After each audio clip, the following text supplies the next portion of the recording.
If we could find our seats, please.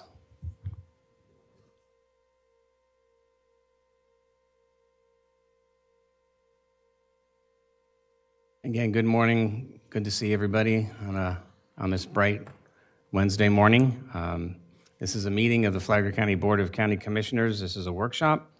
It's Wednesday, July 2nd, 2025. It is 9:01 a.m. If I could have everybody stand for the pledge to the flag. I pledge allegiance to the flag of the United States of America and to the republic for which it stands, one nation, under God, indivisible, with liberty and justice for all.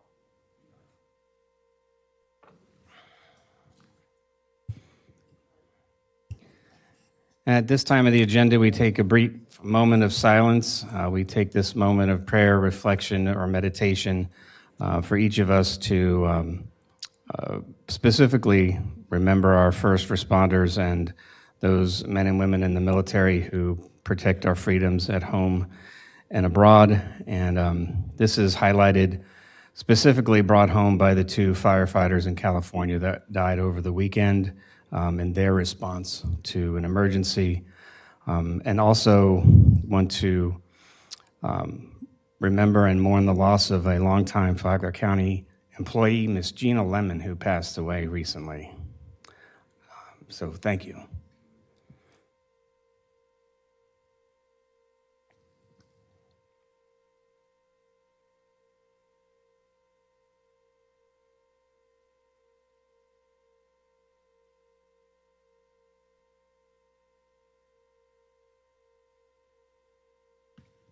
All right, thank you. Again, thanks everybody for being here today. This is going to be a long and interesting workshop. Hopefully we can get through it in good time. But we do have a lot to cover today. So just a brief summary. We're going to review our county attorney process. We're going to review our general fund with and discuss the general fund presentation and the budget. We're going to look at consideration and approval of the Hammock Beach Dune Recovery Project Agreement. And again, a discussion on animal control. These are just discussions. We won't make any decisions during today's meeting. At times, we will ask for consensus to move things forward for the county administrator to take additional action, but those are not decisions, but just consensus among the board on a direction. So at this time, we'll open it up for the first item, which is our county attorney to review new applications and the interview process. And we'll start that off with our HR Director, Mr. Charlie Picano.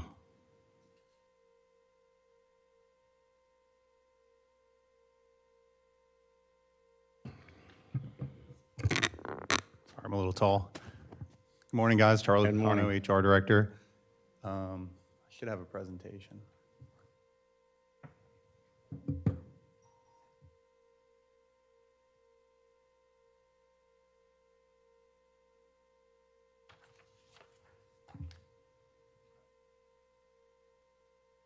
Okay, this should be a pretty quick presentation overall.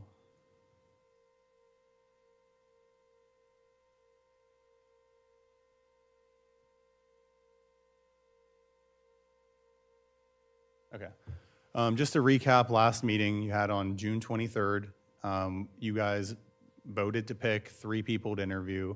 You had Sean Moylan, Michael Rodriguez, and Scott McHenry. Following that, Scott McHenry originally accepted the opportunity to interview. However, later in the week on June 25th, he withdrew his application. So that leaves us with 2 applicants, Sean and Michael. However, last week we had 3 new applicants that were added, Marcia Seagull George, James Manfrey, and Keith Merritt. So I just wanted to present the opportunity, since we had 1 person drop out, do you guys have any interest in adding another person here or any of these people, or do you want to move forward with the 2? So I don't know if anybody had a chance to review Marcia Siegel George's application, but I thought she was well qualified for an interview. So I don't know if there's a consensus here to where Mr. McHenry will no longer be interviewing, if anybody would like to take the opportunity to interview Ms. Siegel-George. I agree. I thought that was I a agree, too. pretty strong application. I agree too. Very, very balanced in background. I'd like to meet her as well. Yeah. And I thought Keith Merritt might, if we could add a fourth, I thought he had a pretty good resume also. I wouldn't object to a fourth. Okay, so will we have consensus with Marcia? Yeah, and I'll give the third consensus for Keith Merritt so that there's a fourth, if that's, Okay. we might as well, I mean, that's what, on the July 15th? We're tentatively, Yeah, it I'm was sorry, I'm probably tentative. getting Yeah, ahead of your I know. your I'm sorry. Yeah, presentation. Apologies, but I'm yeah, gonna be so quiet now. yeah, tentatively July 15th. But yeah, we can make 4 work. So we're good with Keith Merritt and Marcia Siegel-George. Okay, perfect. Moving forward. Just a review of the hiring process. So at this point, we're at the point where we're going to do one-on-one interviews with you guys and each applicant. You guys will also do panel interviews with the applicants, a meet and greet, and then you'll vote to appoint somebody to the position. Following that, you'll instruct us to negotiate a contract, and we'll bring it back to you. So originally, the timeline or the tentative date was July 15th. However, there was a scheduling conflict with the school board that night with the board chambers. So the next date we looked at was July 17th. There was availability on the calendar. Just wanted to make sure that day would still work for you guys. Is there anyone? I'm fine. Everyone's okay? All right, perfect. 9:30? Yeah, it'd be 9:30, probably upstairs. We'd reserve some conference rooms for each of you to rotate through the interviews. And the way we'd stagger the interviews, it may not be that you'd be there from 9:30 all the way to 4:30. We'd probably stagger them with each commissioner. So, but we would create a schedule. We'd give you that, and then you would know what times you need to be here to interview the people. So on a personal level, because these are one-on-one, we're open to ask questions. But there are some, I'm sure, restrictions on what we can and cannot ask. Yeah, of course. So I would like to ask you to present me or provide us with what I can't ask. Of course. I'd like to also have a 1 or 2, maybe 3, if you can do it, appropriate questions to ask a county attorney. Yeah. I like real case scenarios, like if you were doing this, how would you react to this? Of course. But there's other things that I probably need to dig out. I understand the background with college and all that. I don't need to get into that weeds, but just some kind of general questions, good management type questions. Okay. Yeah, of course. Yeah, we were already prepared a do's and don'ts. And then on top of that, I've already started pulling questions that I think would be appropriate. So that's no problem at all. And so, yeah, we would do the one-on-ones, have lunch, continue the one-on-ones, have a meet and greet with the community, and then you'd have the panel interview in the afternoon. That panel interview, following that, you'd have the option to either appoint the person there, or we can move that to the next business meeting. So it's tentatively what it looks like. But if July 17th works, that works for us. So are there any questions, concerns? The one thing I'll ask just from the recent City of Palm Coast City manager interviews was they had one-on-ones, but then they had the applicants come in with the board sitting, and they were able to ask individual, some preset questions so that each of the applicants could respond to the same questions, and the board could get an understanding of their positions on the same topic. So is that an opportunity to throw in there, or just throw that out and see, because then the public gets to see Consistent, responses yeah. besides just our one-on-ones. Yeah, of course. That's in there. Could we go Yeah, back that's one in page? there. That's built in. Yeah, thank you. So built it would in. be the 5:30, you would have a night meeting, and that would be the opportunity to do the panel interview, and we can definitely have consistent questions for Okay, everyone. I guess what threw me off was the meet and greet was beforehand, Yeah. and then the panel interviews was the last thing. I think that's the only thing that threw me off. I'm not opposed Okay. to switching that around. I think it should be the other way around, too. Yeah, I think after we do that's fine. we're doing one-on-ones, and then we get together and meet And I think, because then the meet and greet would be more in line with people getting off and work and being able to come. Yeah. And when Palm Coast did the panel interview, were the other candidates allowed to be in the room? No. Right. So we would have to separate the Isolate candidates. them. Yeah, we can do that. We For have, that? we have space Okay. upstairs, yeah. Yeah, that works. I'll switch those around and, I think, yeah, that'd flow well. And we'd reserve the room. We can do it whenever we're finished with the one-on-ones and move to the next step. But we'll schedule that all and give you the information. Perfect. Any other questions? All right, ready to move on to the fun part? All right, thank you. Thank you very much. Charlie. Let's hope the rest of the morning goes that quickly. Don't hold your breath. All right, so next on the agenda is our general fund presentation and discussion. Ms. Petito. I'm going to go ahead and start, and then at some point, I'm going to have Brian, as our budget manager, come up to go over and present the general fund budget. Just want to say good morning, everyone, and thank you all for being here. Today, we're going to be presenting the general fund budget. This has been a product of months of work, thoughtful collaboration, and plenty of give and take. It's never easy balancing priorities with limited resources, but through open dialogue and shared commitment to serving our community, we've arrived at a budget that reflects both responsibility and progress. What we're going to be showing you today is a balanced budget. At the end of the day, we're not just funding operations, we're also making meaningful investments that'll move our community forward. So I just wanted to start with that. Before we begin, I would be remiss if I didn't say that this has been a collaborative effort that's been grounded in transparency, thoughtful prioritization, and a shared commitment to serving the community. I'm deeply grateful for the support and engagement of the Board of County Commissioners for your guidance, who helped shape our direction up until this point. I also want to extend appreciation to our dedicated employees and our constitutional officers who provided input and flexibility and a partnership that was instrumental in getting us up to this point. Together, we've worked to build a balanced budget, responsible budget that reflects the needs of the residents and the values of our organization. So here's a look at today's agenda, and I'm going to go over these in a little bit more detail, but we're going to look at operational efficiency adjustments, aligning resources with some community priorities. I'm going to have Brian present the general fund budget requests, and then I'll take back over when we talk about bridging the gap with our constitutionals, and then the next steps. So as part of this year's budget, we've made some operational efficiency adjustments to ensure that our resources are aligned with community's highest priorities. These changes should really not come as a surprise. I know that we've discussed some of these during our one-on-one meetings, but these changes do reflect our ongoing commitment to responsible stewardship, allowing us to deliver essential services more effectively while continuing to invest in what matters most to our residents. These changes do come with some challenges as the administrator.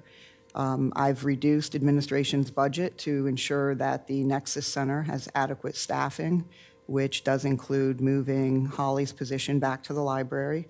When we brought on the leased vehicle program, it has created some operational efficiencies. We now have newer fleet. So because we have newer equipment, the need for less staff is there, primarily because they're left handling more of the maintenance, oil changes, tires, windshield wiper blades, things like that, rather than having to rebuild transmissions or do engine replacements. So with that newer fleet does come efficiencies. We will be looking to lose 3 positions there. I have an asterisk next to it because those 3 positions, 2 of them have personnel currently in place. General services facilities, again, just looking through the organization at what we're doing, how we're doing it, we're able to remove 2 FTEs in facilities. Those are currently vacant. We looked at Parks and Rec. We identified 1 there that is currently vacant. Looking at land management, there's an opportunity there to provide some outsourcing. and some more efficient or effective coverage, that position has somebody in it. We reduced fire rescue's overtime budget with the additional staff that we were able to build into the budget. Previously, I presented where we were looking to add 6 firefighters to Step Up Rescue 25, which was being covered with overtime previously. We talked about the Health and Human Services outside agency grants that were reduced. The biggest one there that was reduced was some of the support that we provide to people that need rental assistance. It comes from the general fund. It's one of those items that is not required by statute. It's been one of the legacy programs that the board has supported. However, there's a need to make some adjustments so that we can address some higher priorities. We looked at the capital improvement plan, which is primarily some maintenance preservation work. We were able to reduce that by about $162,000. We talked about, again, a legacy expenditure that is something that we've provided, providing outside agency funding to Flagler Beach for support of their lifeguard program. I did talk to the city manager a couple weeks ago over lunch. We discussed that so that he wasn't surprised. The library nexus, and you're going to see it in a couple slides coming up, we had originally presented 6 employees that we were requesting. I think that we can get there with 3 with the realignment of Holly's position back in the library. You're seeing it here as a reduction because I had already taken it into account that we needed to staff it at the 6 when we were building the budget. So as you may recall, when we start this process of building the budget, it's a moving target until we get to this point, until we get the certified property values and we know what increase in revenue we have. So some of these things had already been in consideration, but we were able to reduce on our side about $1.4 million in operational spend so that it can be realigned to some higher priorities. May I ask a question? Sure. So either the last meeting or the meeting before, we talked about funding. I mean, I hate to see Flagler Beach get the hit on this, but we talked about outside agencies in general and line items that we had, and you presented the idea of doing a grant program instead of having organizations automatically get cut a check on October 1st. Where are you with that grant program, and why is that not reflected in this operational efficiency adjustment? Well, if you recall, when we talked about it, the timing of it being that most of these organizations have already built their budget and they're not expecting that transition, that we talked about doing a small haircut. The largest portion of that $75,000 is stuff that we do internally. It doesn't affect some of these outside agencies, but we did look at some of the outside agencies that we are providing funding to, and we may have cut like $1,000 or $2,000, a very minor thing, and through the notification, we're going to be letting them know that we're going to be transitioning to a grant program for nonprofit agencies so that 2026, for 2027. So because of the timing, it's too close to affect their budgets now to tell them that, we're going to pull the rug out. So this is a kind of a more of Well, that's what you did to Flagler Beach. You pulled the plug, you pulled it. They're in their budgets discussions right now. So you were able to do it for Flagler Beach, but you weren't able to do it for Open Door or Pastor Solano. Not completely, no. And as I said, I did have a conversation with Dale Martin in Flagler Beach, and when I told him about this cut and that this had been something that had been discussed, he, to me, had said that he didn't think that it was going to be a significant impact, that what it meant to him would be that if he didn't have the funding, he would shrink the coverage of lifeguard area in Flagler Beach. So it didn't seem like this was a huge detriment. You may recall we don't have lifeguards in any of our county parks that our visitors go to. And so when I mentioned it to him about the potential reduction so that he would be aware of it during his budget preparations, he could share that with his board so that they could come up with another remedy.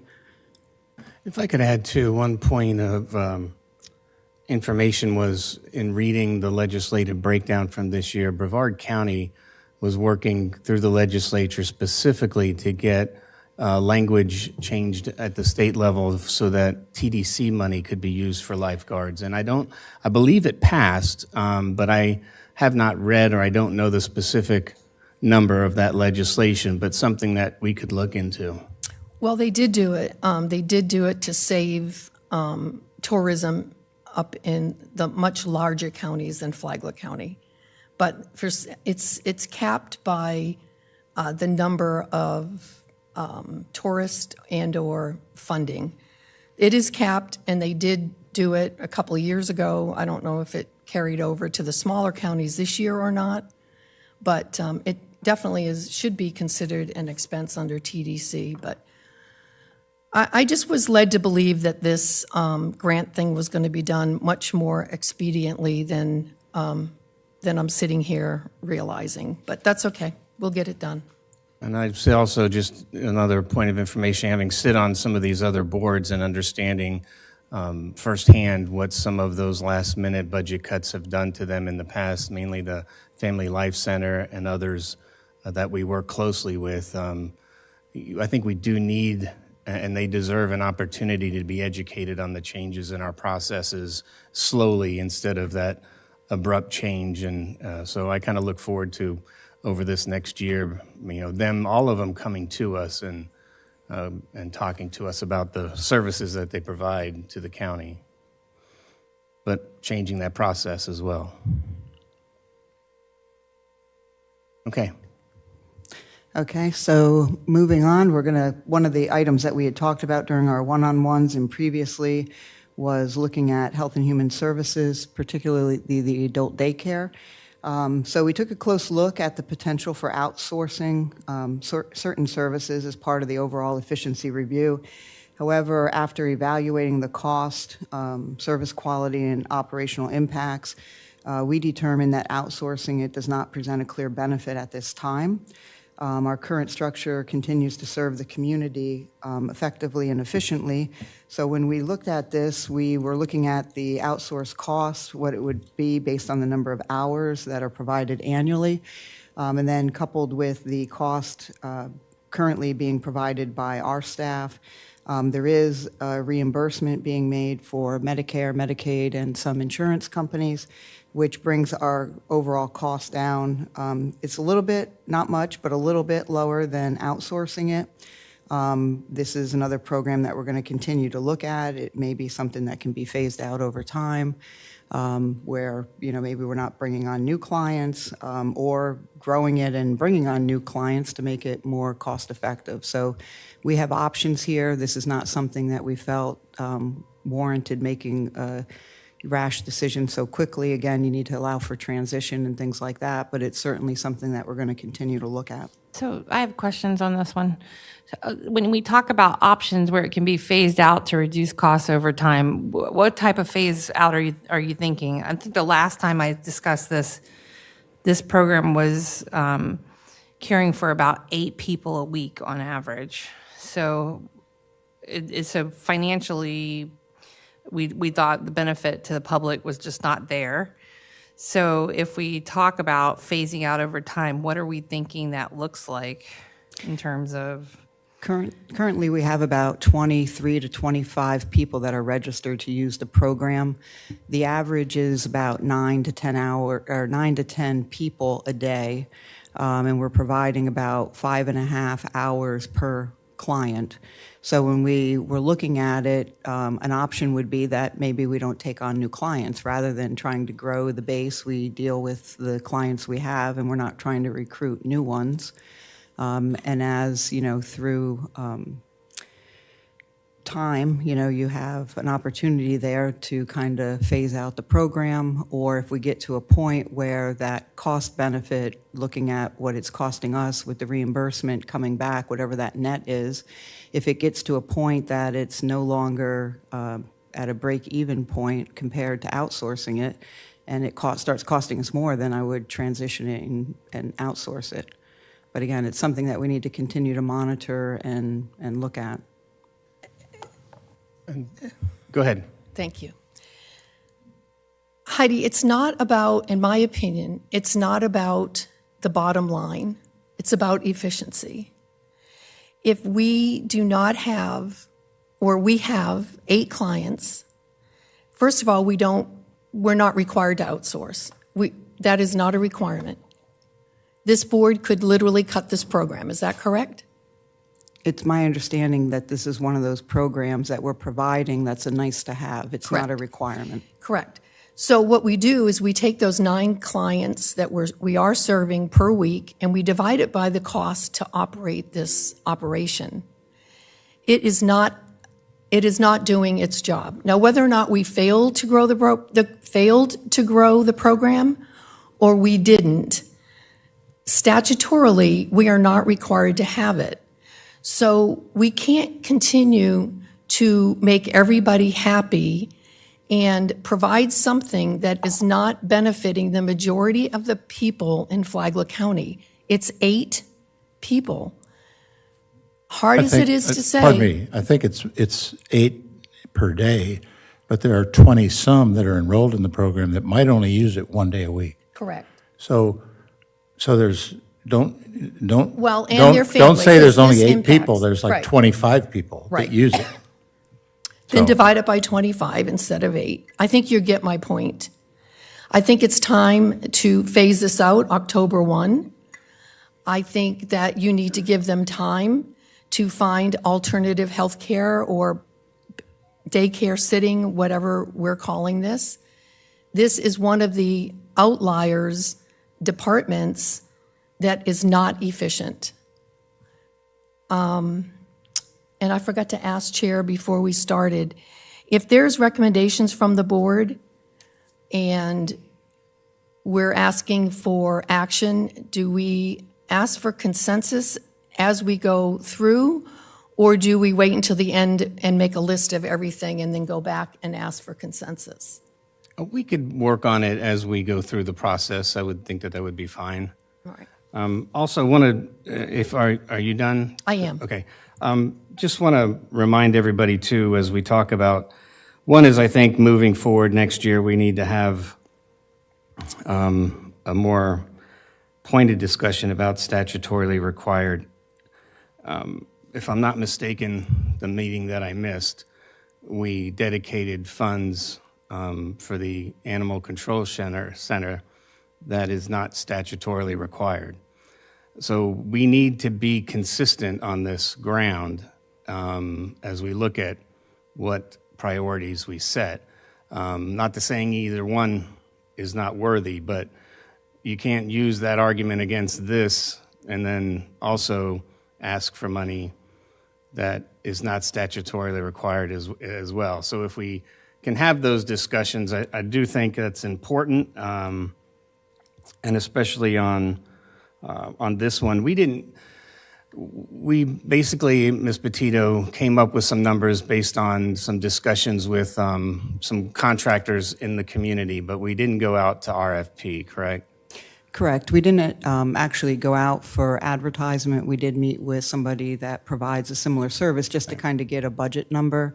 I believe that individual's company is probably cost-wise when you call around just to find out the hourly rate. They are the lowest cost provider in the community. It doesn't mean that their service is, substandard. I think that they provide a great service. But this is based on the same number of hours that we would provide, that they would provide. And I just want to say that this is the only Medicaid available program in the county. There is no other program or provider that would do Medicaid.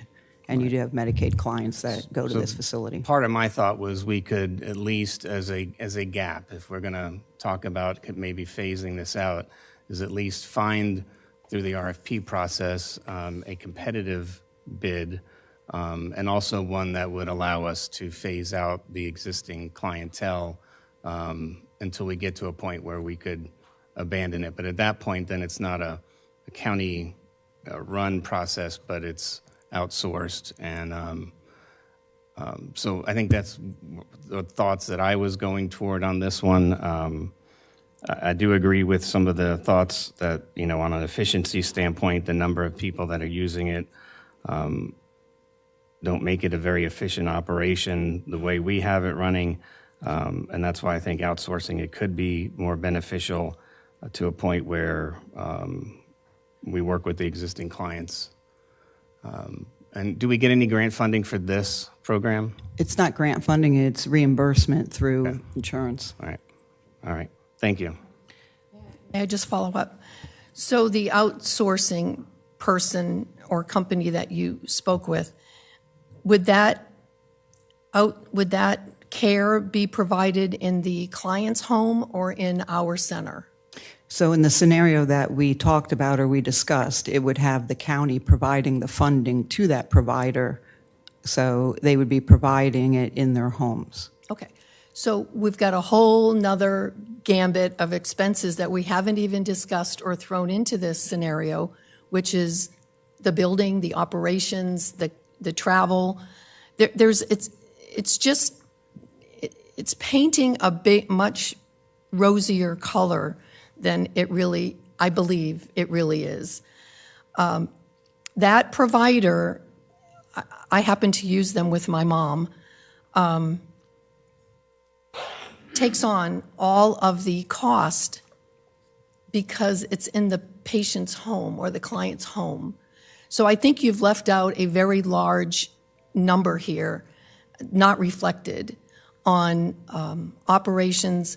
I'm going to get off this. This is something that we need to study. This is probably a very good case study for our staff to work through how to either bring a department up to efficiency or phase it out. So I'm just going to stop at that. But I just think that this presentation that you've made here is not apples to apples. Well, I would just say with regard to the facility, we currently own and maintain the facility. That cost is seen in somebody else's budget, to your point, but we would repurpose the facility, therefore it wouldn't be a cut. We would still use the building for staff that's currently displaced, I would say. So we would not lose that facility. We would continue to pay for that. So I was trying to just look at an apples to apples. What is the cost for providing it? We will certainly go back and continue to review this over the next year. This program, by the way, this slide is wrong. So the tentative budget for this is actually going to be $426. It's going up $18,000 this year. So just an FYI on that. If you're babysitting 25 people, I mean, just on the average is $1,000 a person. It's costing $26,000 after reimbursement to operate this, which is roughly, I don't know, $1,000 a person if it's 25. But if you're doing 8 a day, it's like $3,000 a person a month to watch them for 5 hours a day. I just don't see the efficiency, and I think. To the chair's point, I think it needs to be phased out. It's not that I don't want money to stay in social services. I'd rather see a program that benefits more residents at a whole.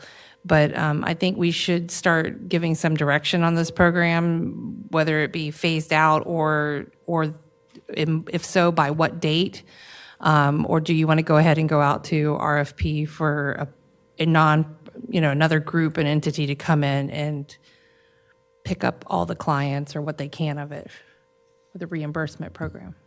The outsourcing issue scares me because if we do that, then what's to prevent 100 people saying, "Oh, look at this! The county. If we do company X to come babysit, the county will pay for it."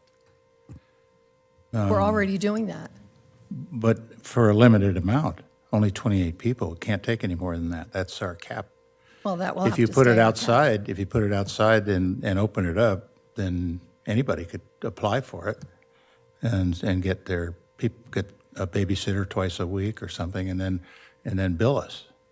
So I think if we're going to phase it out, then we phase it out, and don't get into this outsourcing business, because I think that's going to cost us.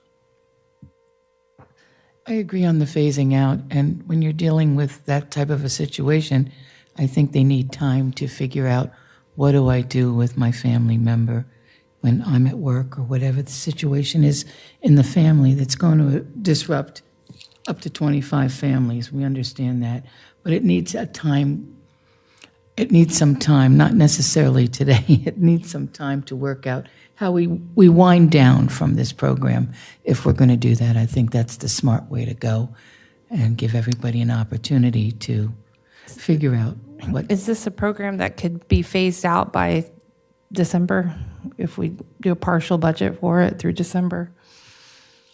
I'm sure we could. You have 3 months It's between now and 6 October. If you wanted to do it October 1, Some 5 or 6 months. if you wanted to do it at year end, you can go through the first quarter. You tell us what you'd like to do, and we'll make it happen. The only concern I have about year end is that's when you get into the holidays, and I don't know if that affects them or not.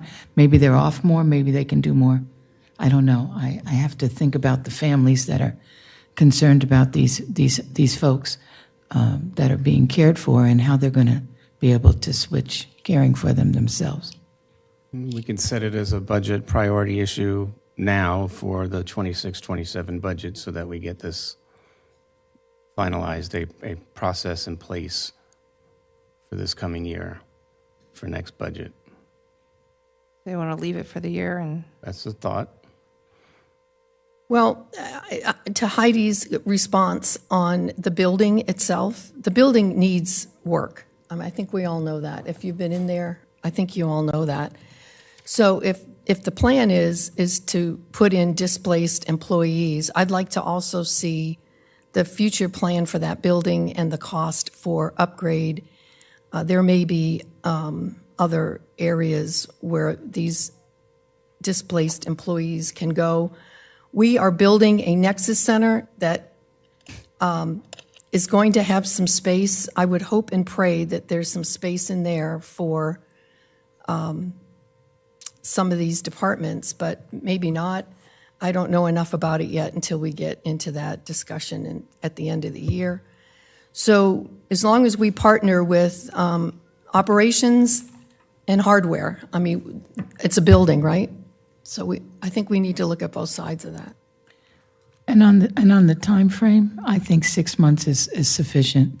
I don't think we have to wait till the whole year if there's any way that we can do that. Well, part of it. I'm just saying if we have it in the budget, any monies we save could be forwarded and be captured back into general revenue. We can roll it If into the next year. Yeah, the budget can stay the same, but we can spend time working on it as a priority next year and start making those decisions. Not today, not here, but as Right. part of the, part of the.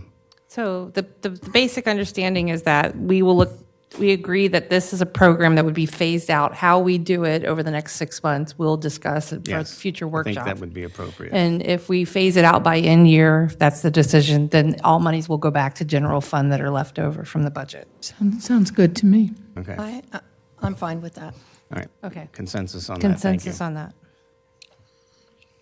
So just so I understood, 6 months is the target for Right, phasing it out? we'll or- discuss it in the future workshop.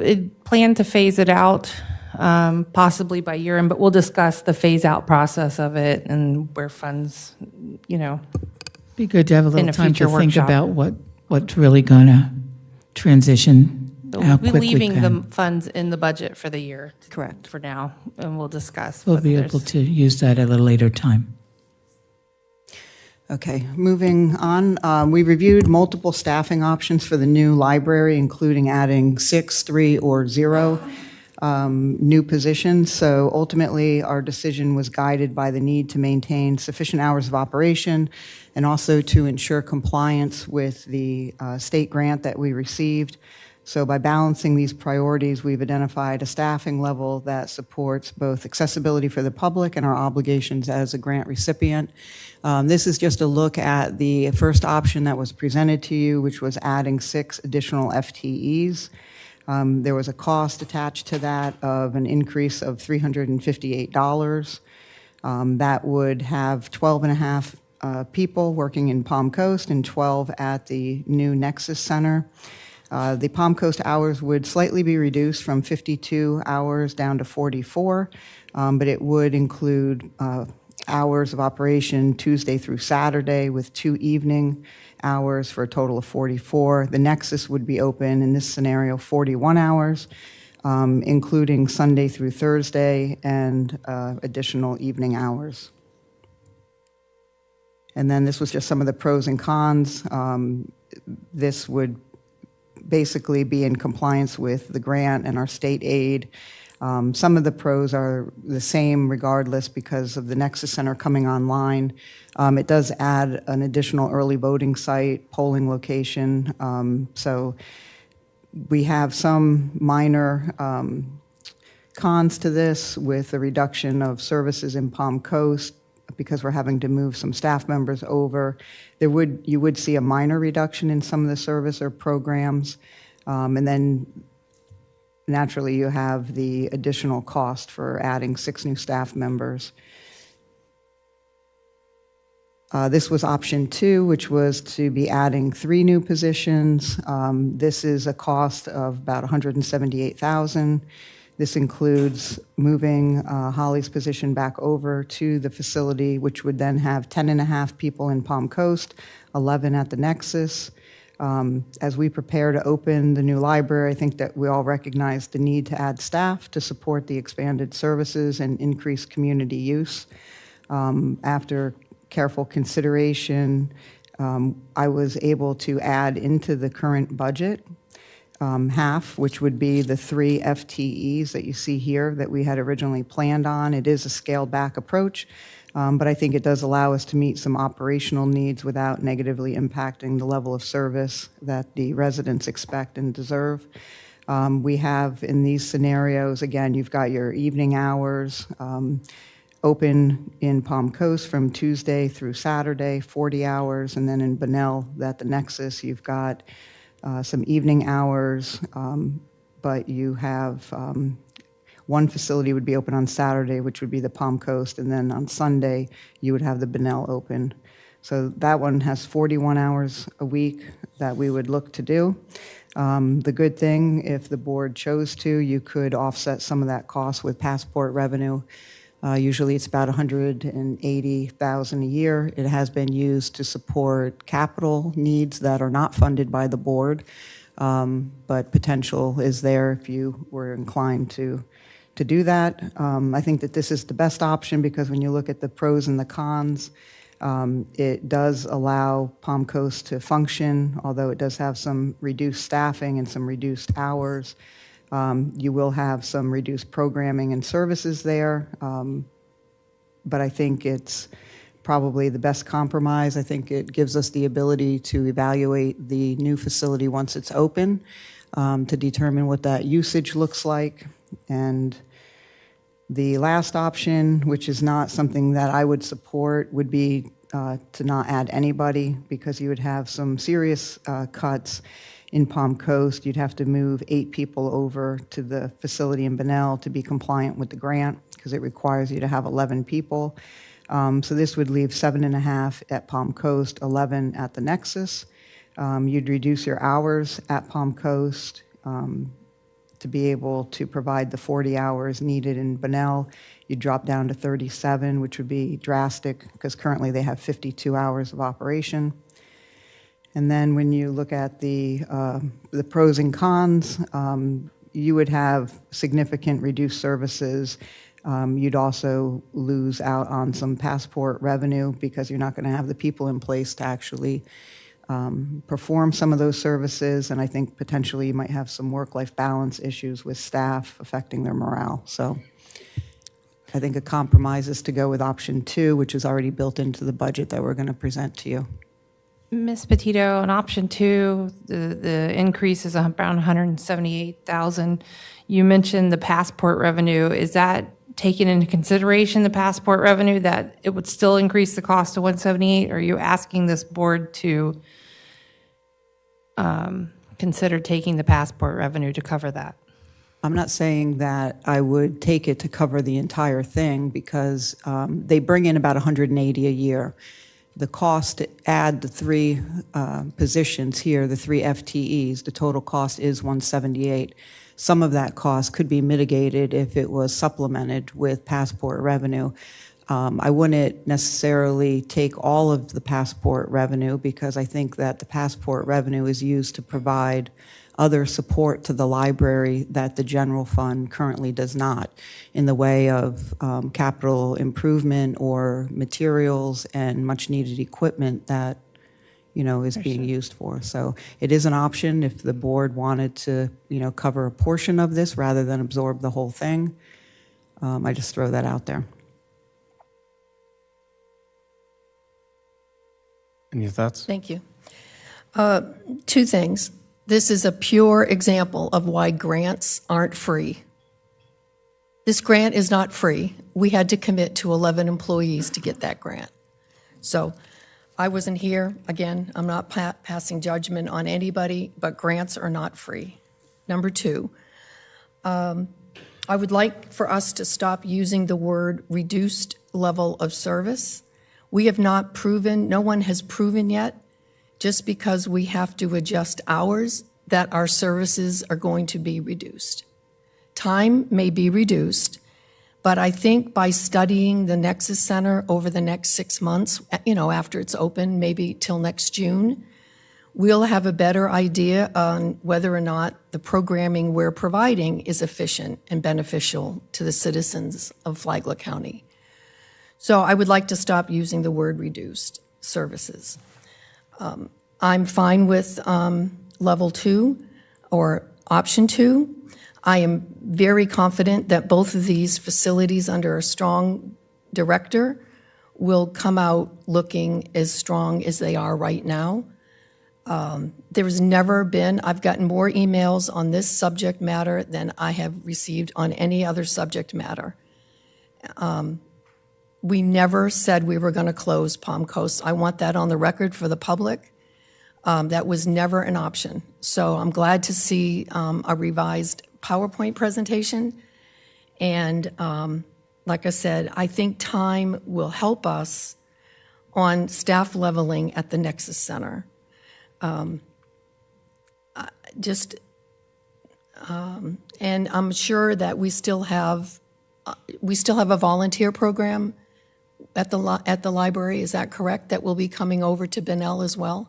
You have the Friends of the Library, which you can consider volunteers. They do volunteer and provide services. I would assume that it would be at both locations. But I did want to point out, I didn't give a previous presentation on this. I understand that.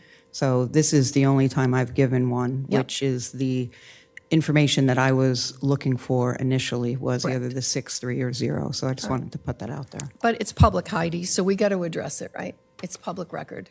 So that's my comment on that. I want to see a very successful Nexus Center. I want to see a very successful Palm Coast Library.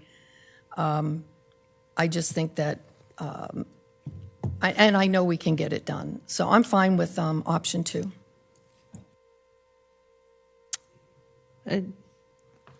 So I was leaning towards option 2. I did not know about the passport revenue. Does anybody want to allow it to stay with the library or to offset the new costs with Nexus?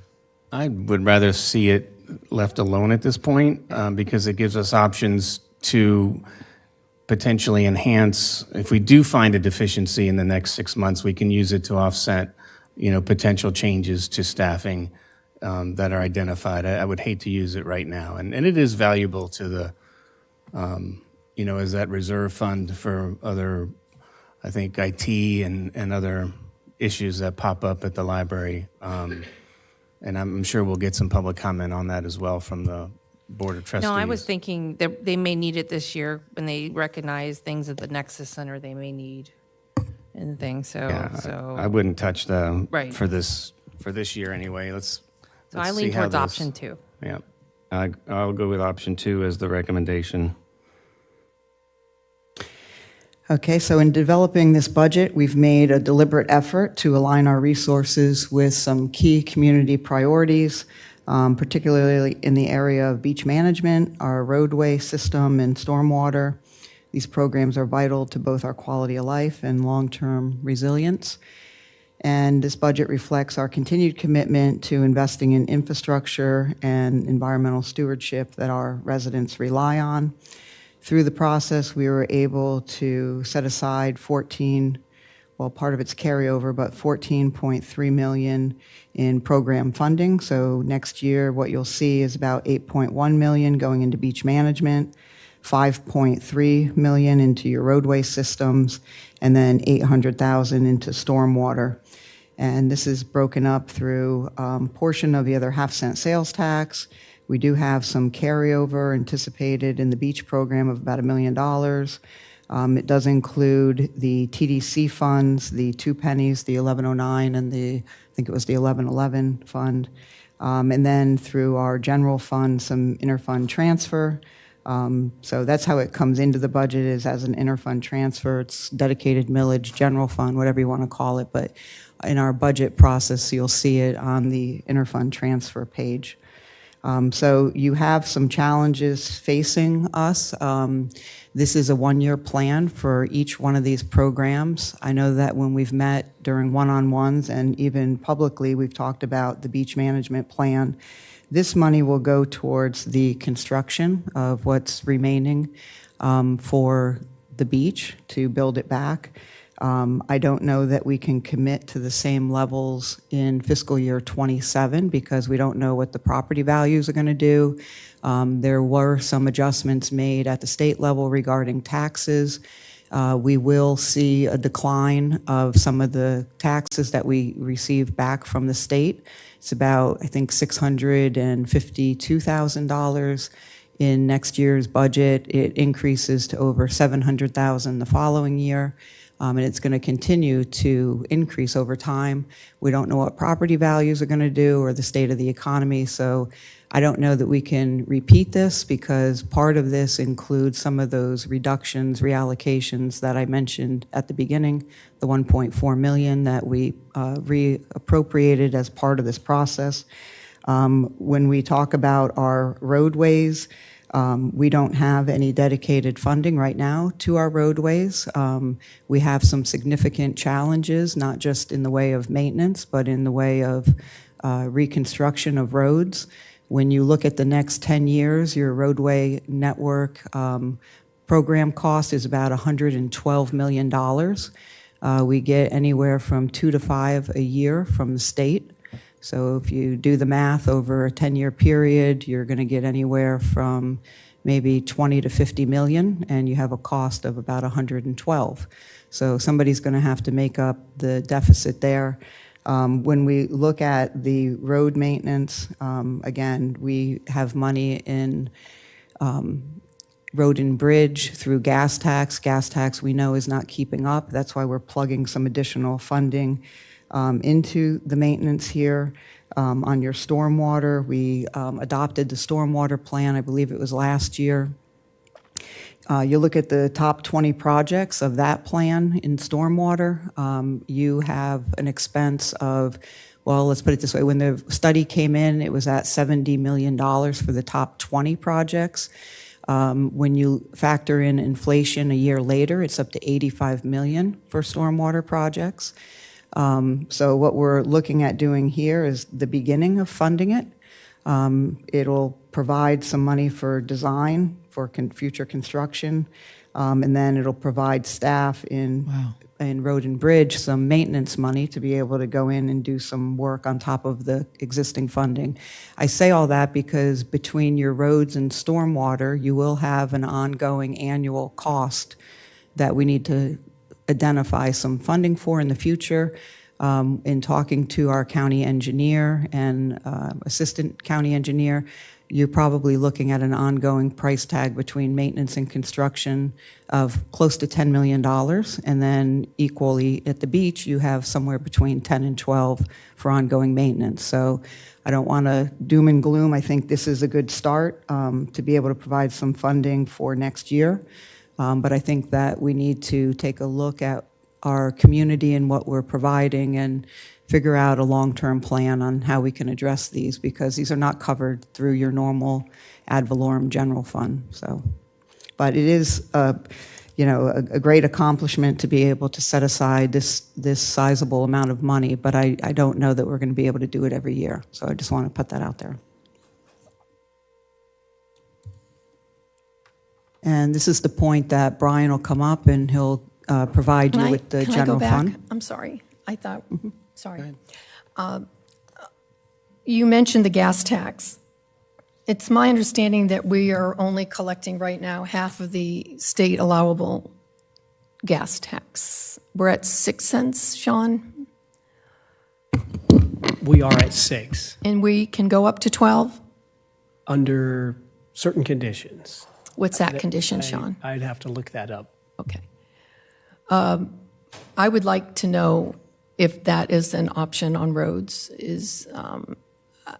We just recently went through the process of the reallocation of how the funds are distributed within the county, right?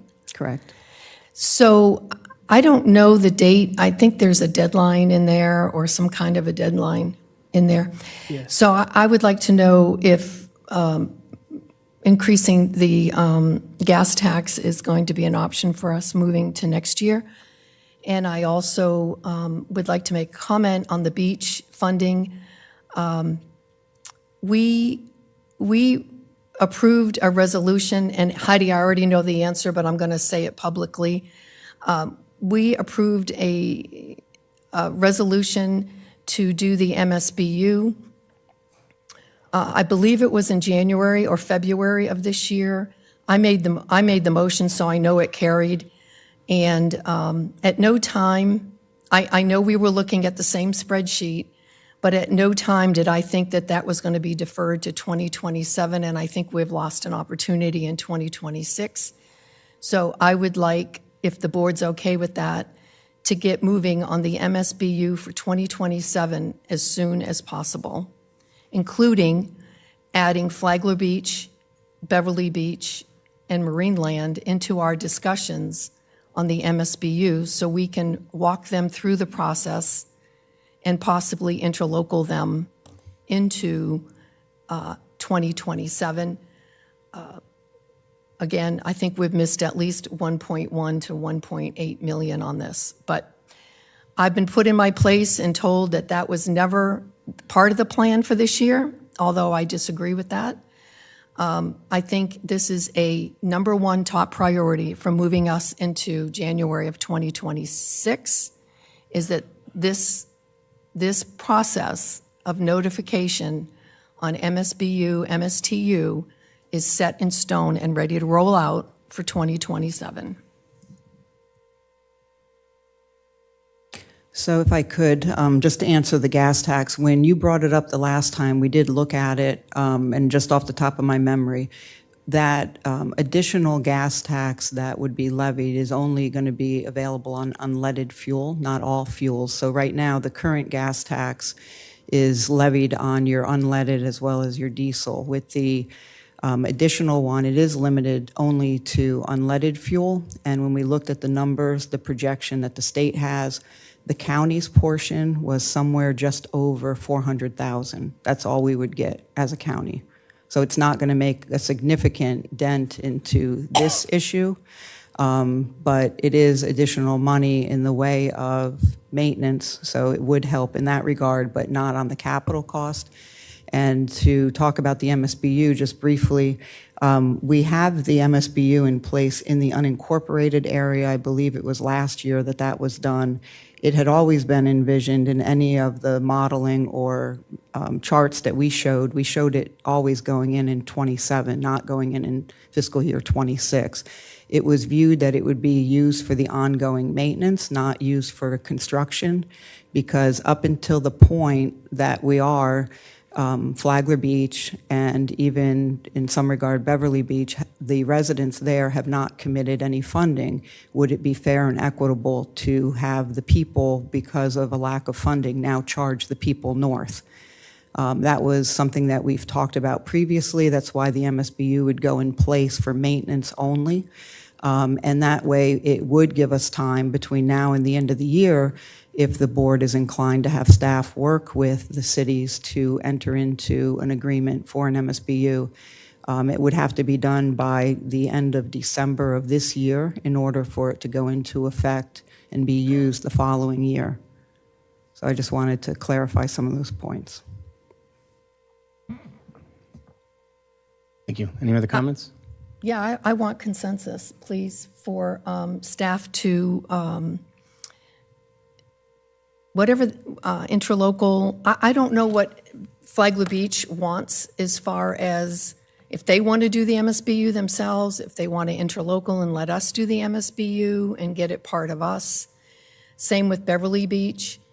The unincorporated Flagler County, we studied this at infinitum. They are okay, and they have been studied and agreed to a MSBU, correct? Correct? Say that again.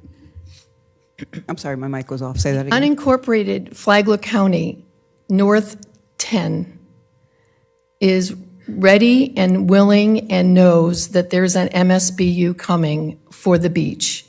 I don't care if it's construction, maintenance, they know it's coming, correct? Okay, so we are the ones that need to move the process forward, correct? And it has to be done by December of this year, correct? Not No. for the unincorporated, but for the cities can't create an MSBU, only the county can. Okay. So we would have to work with the cities, if it's the direction from the board, to do that by the end of this year. That's what I'm looking for consensus on. Everybody is going to participate, and everybody, then we know we have that funding for 2027. They can't do it. I'm not opposed to having the discussion with the cities, the municipalities about an MSBU, whether it come at their direction or that they, whether or not. No, we win can't or- force it on them. We can No, I know, just discuss a it. dis- it's a We can discussion. yeah. And I think we're already doing that, but, yeah. Are we going to have a joint discussion with them? How are we can. going to interplead We have that to have to each a other? plan. We have You have joint a meeting coming joint up. workshop coming up where I think August. there were 2 items that were going to be discussed. I thought animal control and the beach in August.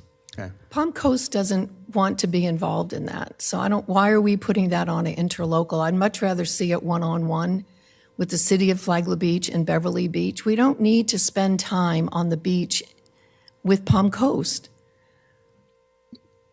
They asked for, I think, things, talking points, ideas of what needed to be on the agenda. That's the only items that we had. If they choose not to participate, then that's fine. You also have a meeting being scheduled with Palm Coast specifically to talk about animal control. They're targeting August date. So if you handle animal control with Palm Coast, maybe then they don't go to the joint, or I don't know if they have other topics. They just ask for our topics. I haven't seen the agenda because it hasn't been published yet. So the interlocal is in August? I mean, the interlocal meeting is in August? The joint meeting between county Joint meeting. and cities is scheduled tentatively in August, correct? What, early August, late August, middle August, 8th? Was it the 8th? I'd have to I look at saw my so many calendar. cancellations come through my email. I think it thought it ended was up the being. 27th. I don't know what day it is. Everything changed, All everything. right. Well, there I was think it's tentative canceled. dates that were canceled, but the new date was the 27th, if I'm not Of mistaken. August. So now we've lost 2 months talking with Flagler Beach. The big deal here is Flagler Beach and Beverly Beach. I don't think it's an interlocal discussion or an intermunicipality discussion. I think it's a one-on-one discussion.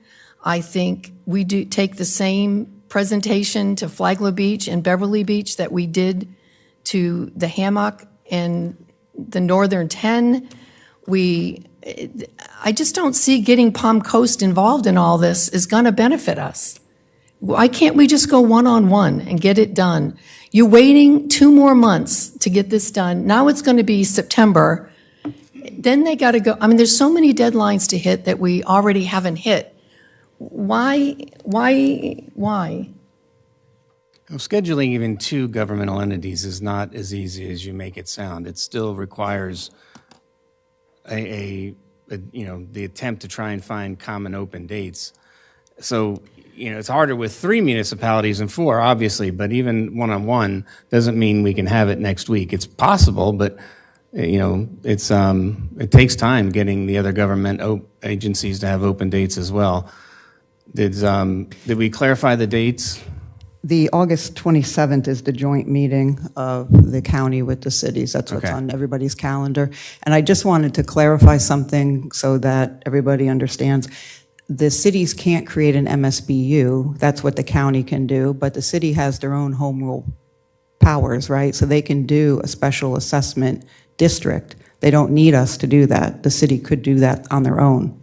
Well, let's tell them that. Let's take our case to the city and tell them that. As soon as we say beach funding, ladies and gentlemen, we're going to get their attention. I mean, it's not like this thing hasn't been public for the last year and a half.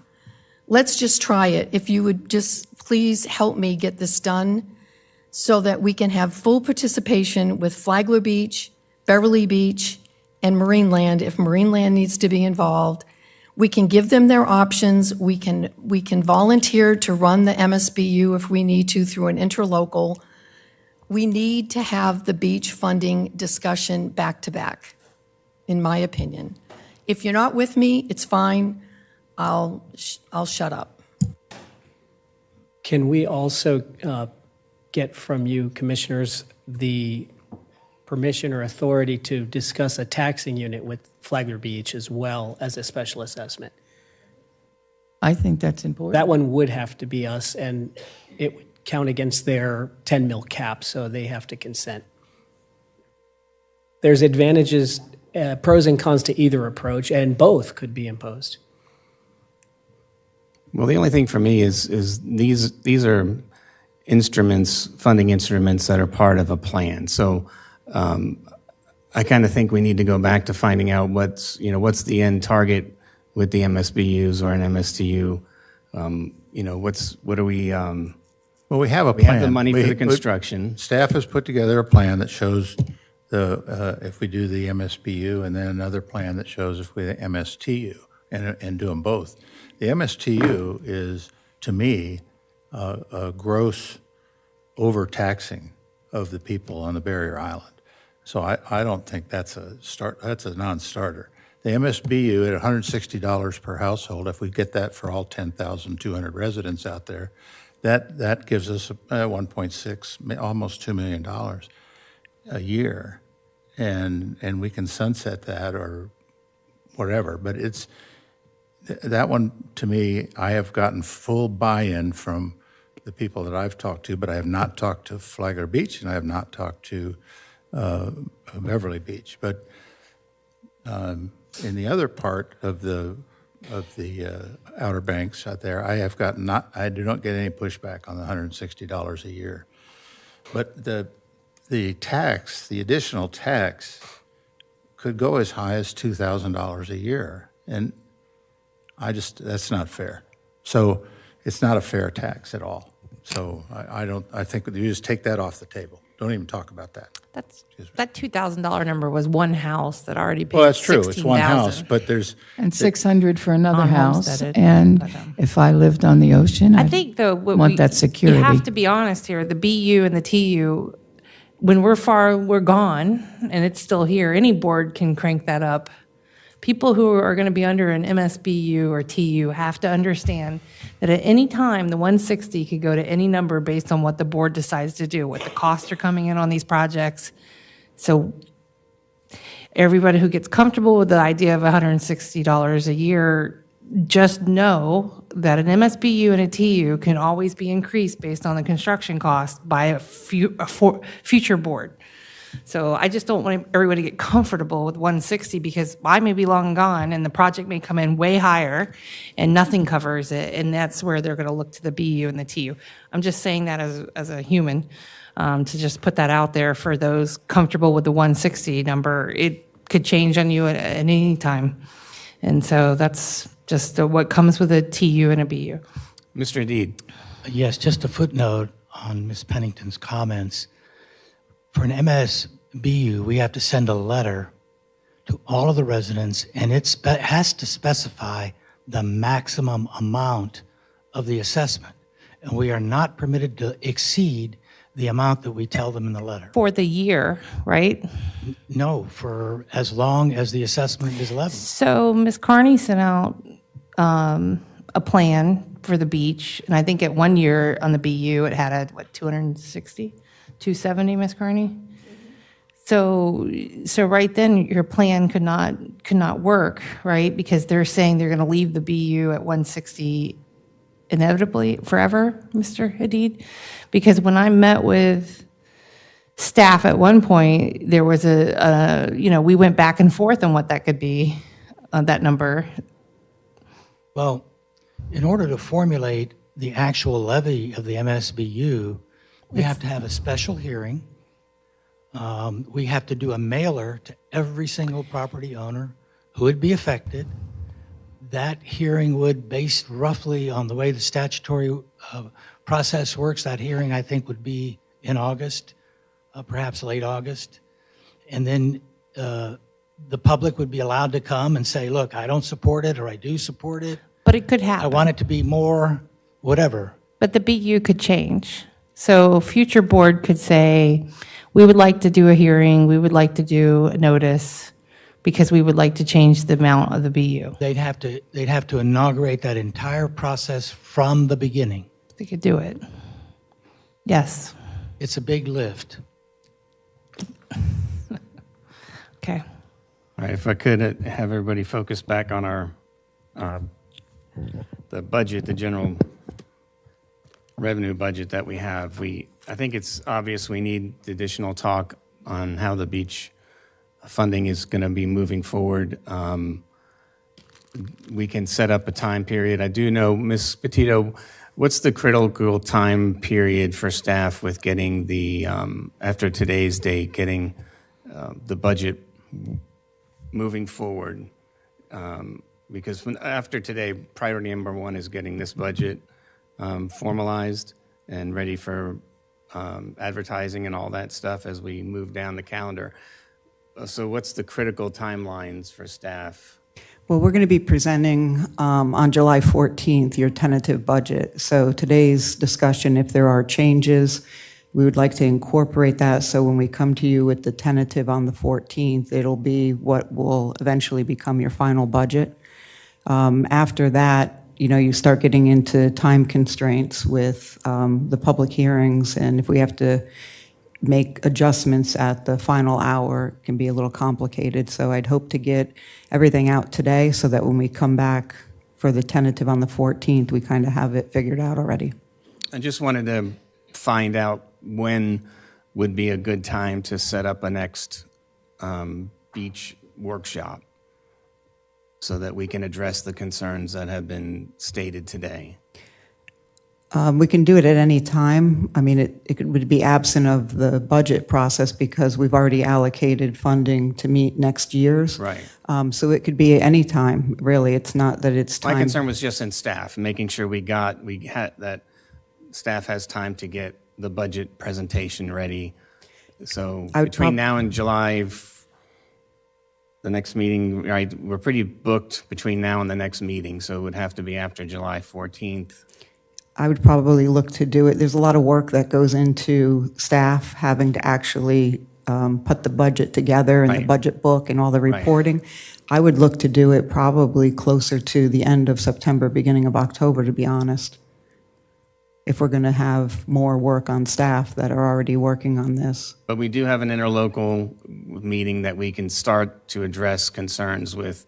What do the municipalities have to put in place if they're going to enact, or at least with us, to talk about other funding units, the MSBU and stuff. So that's, I guess, the next target for having the beach.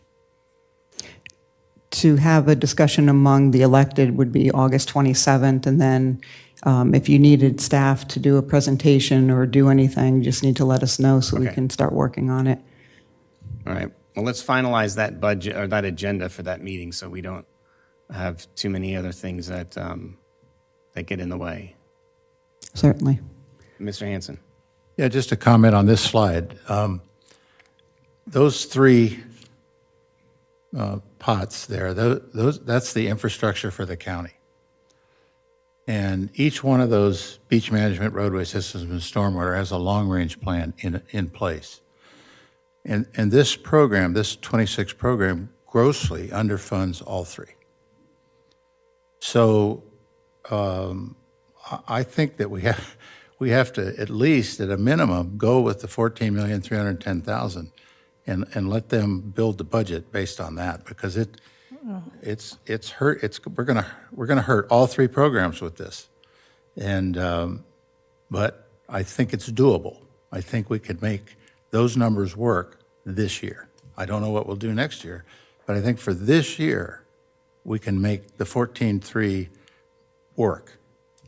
And and I think it's fair to give that guidance to the staff and say, okay, that's good. Move on to the next topic.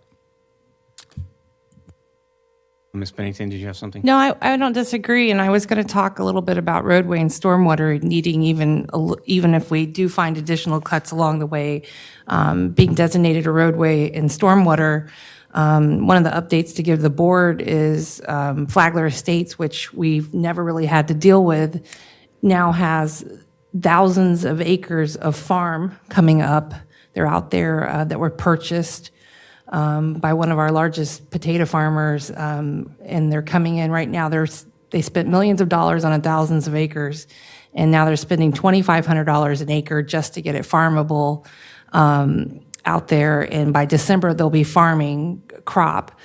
So we have additional farms coming from St. Johns County over into Flagler Estates, and they are looking at us to handle our stormwater issues out there. So Potatoeville Road, Methane Road, which we don't typically maintain, but every 10 years or so, they're looking at us to get them on some cycle for the ditches because they're worried that they're going to lose their crop that they've spent millions of dollars getting in there. So it's something that we never had to deal with before, but we're going to have to deal with coming up. So of getting that on a rotation, that protect ag coming in, but we're getting a lot of ag coming out there. They're kind of leaving St. John's. So I just wanted to bring that into the conversation. So if there's more room to cut, we should consider. It's just one of the many things that stormwater and road is underfunded for. The other thing is I think they're already out of dirt that they usually use to retop roadways, or they're getting close to it. So, and we've got a lot of dirt roads to top, and we have no dirt to do it. So, well, the beach is important. These are just things to consider as well that are going on out in our road and stormwater that are just deeply underfunded. And I agree, Commissioner. Commissioner Hanson, I agree. This is a shot in time. This is like a Polaroid, like, what are we going to do in 2026? But all three of these subjects are vital to our infrastructure and should all be on the 5-year capital improvement plan, not fully funded, but as funded as we can get them, to show our priority as beach, roadway, and storm. This is what I ran my campaign on, and this is where we need to stay focused. So I'm good with it. I'm good with giving a 1-year direction, but this can't stop at 2025, 2026. It's got to have a plan moving forward, and hopefully we can get that funded. And my only other comments, Ms. Pennington, is I don't want to see any additional qualifications on additional money that maybe go to the general fund, because we don't know. There's other things that could pop up, and then we've hamstrung ourselves to not being able to address it. So I don't really want to go down that road. It's there. If the point comes in time where they need additional money, then go through the put it on an agenda and let's talk about it. Okay.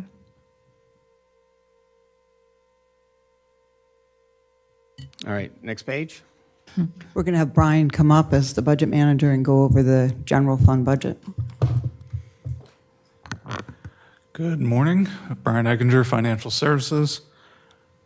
Before we get started, just want to remind everybody, like we did when we talked at the June 2nd meeting, you guys are policymakers, big picture decisions. That's the input we're looking for from you. Your discussion on adult daycare, that was a good discussion that we would expect. What we don't want to say is, ooh, how many paper clips does adult daycare buy? That's where we need to save $1. So keep that in mind when we're reviewing these things, big picture.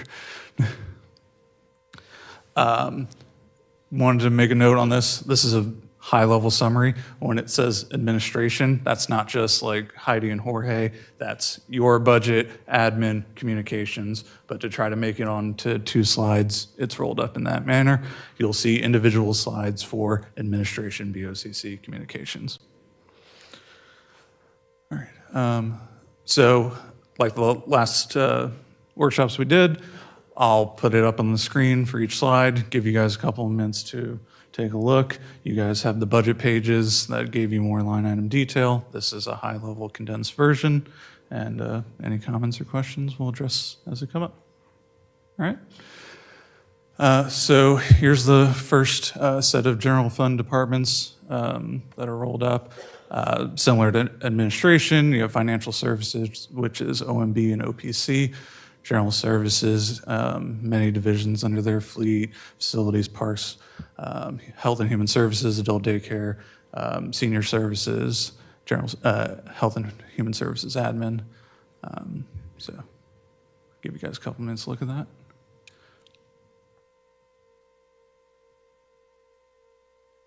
I have specific questions to the administration budget. Is this a good time, or should we wait until the end of your thing? I'm going to do it separate. Okay. Yeah. That's good.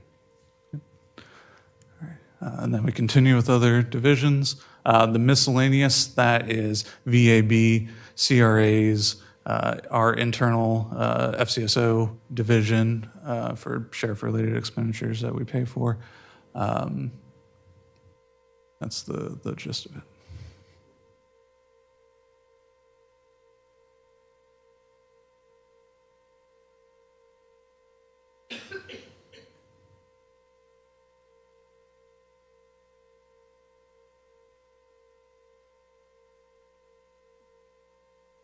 All right, so first up is your budget. Pretty small increase. Your salaries are determined by the state, so when that information comes available, we'll adjust up and down as we need to. Small increase for normal operations like travel and peripheral pamphlets and things that you guys request. If we wanted to keep that level, we could reduce travel appropriately. You could make any adjustments. And I don't know if say Commissioner Pennington doesn't like going to conferences. I don't you go can, to conference. Yeah. So I'm fine with reducing if you'd like. Yeah, you can take me out too. Orlando was not good to me. First timer. That was a terrible She meeting. let them know, too. That was absolutely a terrible know. meeting. That was Terrible. a disaster. Disaster. Sorry. But as a whole, I have no problem cutting. As a first time, I felt that I needed to be there. I got my continuing ed and all that. That's good. But moving forward, I think that if the board wants to send 1 or 2 people, I think that might be a nice, to cover whatever subject matters we need. Other than the But ethics. I can do my training at home, sitting in the privacy of my home on Zoom.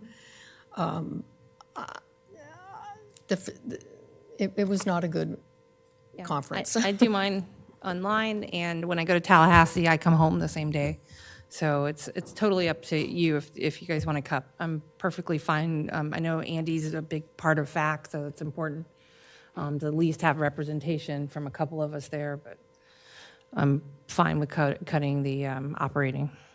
so cut it just to keep it flat? Or? Keep it flat for now, and then let's look at it more in detail. Right. I may want to go again Yeah. if it's in a different location. And, logistically, I think it's an opportunity for us to spend some time in a network of people that have the same mindset. So, Well, I think we personally get more benefit out of going to Tallahassee more often than the actual conference. And we that's might true. need, as we move towards next year's legislation and trying to lobby for some beach money and for some stormwater money, we might need to make more trips to Tally. So I'd rather see money for Tally.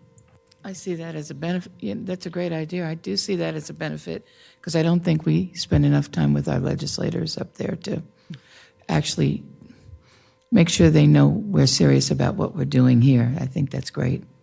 Okay. Well, I think we have a consensus. Let's just leave it flat. Yes. Yeah.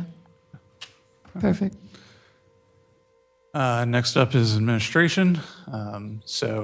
We removed half of Holly's position and moved her to the Nexus Center. So that's where you're seeing the big decrease. Yeah, it's not showing on level, but I have a question regarding other operating expenses. In 23-24, that in 22, it was around $7,500. It's now other operating expenses. It's $530,000, and it specifically states out for performance incentives and community engagement. So this is probably a question for administration. Budgeting $500,000 for performance incentives. What exactly is that? Part of it is for the community engagement and trying to increase the reach that we have with the community and sharing the stories and things like that. The rest of it was intended to be used as we try to implement some sort of a merit system. That was part of the guidance from the board when we started this conversation back. I think I have it written on the board. It's sometime in February where the board had asked us to commit to looking at ways to do that. We are bringing online software that was brought before you through Human Resources so that we can work towards a more performance-based organization where we value excellence in performance and working towards capitalizing on key performance indicators as part of that. So this is just money that sits there. Again, if it's not used and not implemented, it goes back to the general fund. We're asking to cut COLA this year. Is there an opportunity maybe to cut this number to half of what it is? Well, I think the benefit is this is alternate money as a performance incentive besides increasing COLA across the board. And we're not, I mean, Right. The COLA is a different discussion. We No, are. I know, right. I'm just saying, $500,000, and I know we want to move to a merit base. And I know it rolls back into the general, but, when it's there, it has this opportunity to be spent and typically could be spent. And I just feel like since we're cutting in other areas, community engagement, since that's also in the bucket, this is an opportunity maybe to even cut that number to half just for the year. And put that money back to the general fund. If there comes an opportunity where we really need to look at some sort of large-scale performance incentive, maybe it could come back to the board if they need it, if they don't have it. But I think it's an opportunity to cut that to maybe $250,000. It's up to you guys, but I just don't see the $500,000 allotted for performance incentives being a priority this year. Or necessary this year. But So I'll make my comment on that. Thank you, Commissioner. It's been my experience, I want to say this right, it's been my experience that a COLA plus a merit is not, it's not a hybrid program. I don't know how Charlie feels about this, but I haven't even seen a performance-based program, never mind fund it. We have been talking about this for over a year. This is something that should be put on hold until next year. There's that I have seen, no justification for $550,000 or $500,000.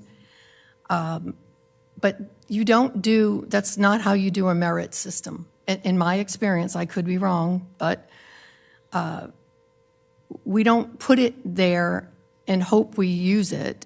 And again, I'm going to get back to where are we year to date? I don't know where we are on that line item year to date. So I don't even know if it's being used. And I did provide Brian, he did provide us with a spreadsheet. I provided him with 350 lines on money that was set aside this year that either wasn't used this year or was grossly over budgeted for this year. This might be one of them, but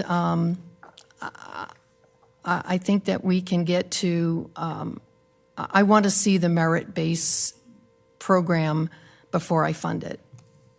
Yeah, I would agree with that. I worked in a arena in the Pentagon where the civil servants were in a merit-based system, but it boiled down to if they got it one year, then they expected it every year after that. So if we're going to do something like that, then I think the details of how we implement that would be very difficult, because if once it started, they couldn't stop it. And if you got the merit raise one year, then you got it every year. It's just the way it worked out, and I think that's the wrong way to do it. So I think we could write a program where that couldn't happen. We could try anyway. Usually merit replaces COLA or vice versa. You get one or the other, not both. But Well, you can't make merit permanent. That's my issue. You can't make that permanent. Well, you can in your administrative code if that's what you choose to do. You work off of a 1, 2, 3, or 4 system.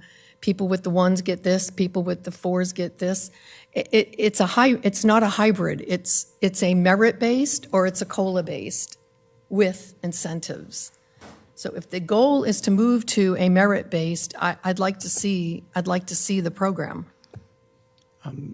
Ms. Petito, could we ask Charlie to come up for a second? Certainly. I just wanted to remind the board, part of your strategic plan, and we talk about effective government, part of that was establishing a system where you work towards providing merit as a way of recognizing the hard work that your staff does. It's not unique when you look at, and I don't want to pick on police and fire, but they do a different system. They have a step plan, so they get a COLA, and then they get a step. The step is automatic. It's just based on longevity. It's not merit. So when you look at the firefighters or law enforcement, their increase annually is anywhere between 5 to 6%. And this would be an opportunity for us to implement merit based on performance. So, Charlie. Yeah, I guess the specific welcome. Thank you for coming back up. With your background and having dealt with these types of pay, right? I come from more of a structured program where there are cost of living, but we also had performance-based incentives built into our either yearly potential income. But talk to how far along are we on a merit system? When do you anticipate that coming back for us for review? Yeah, of course. And is it possible to get this in place so that these are distributed by what time? Did you have? Yeah, I can talk about the process. Okay, thank you. So when you have a merit pay system, it's important to have a good structure behind it. Kind of like Greg was saying, you don't want to have some system where every year everyone's going to get, this allotted money and it goes out to everybody.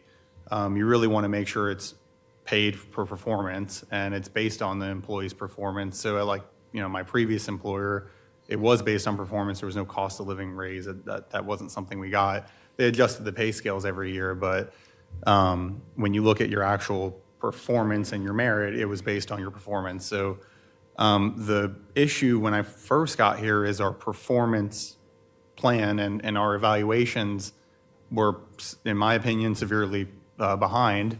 The way we operated was, old paper and tracking everything by paper. And so one of the things I brought to you guys was that NeoGov subscription, which will bring everything to an online-based performance management system. And we're currently rolling that out. So we're in the implementation of developing an online performance management system, working through that already. That'll be finished August. We'll have an initial rollout to have train everyone, teach everyone how to use it. And then in probably April, May of next year, we would do a once-a-year evaluation where everyone is evaluated on their performance. And in my opinion, then you can tie it to money. But if we were to do that now, like without any of that background, it would have been a mess, and it would have been money, whoever wants, money would have been everywhere rather than like a structured process of teaching managers how to evaluate performance, what they should be looking for, and how to do evaluations, and then implementing that is where we should be going. And that was my plan from the beginning. Because that was one of the first conversations we had was merit, and I was honest with Heidi and told them that if we did that now, it would be a mess, and I don't think it would be a good use of money the way things are set up now.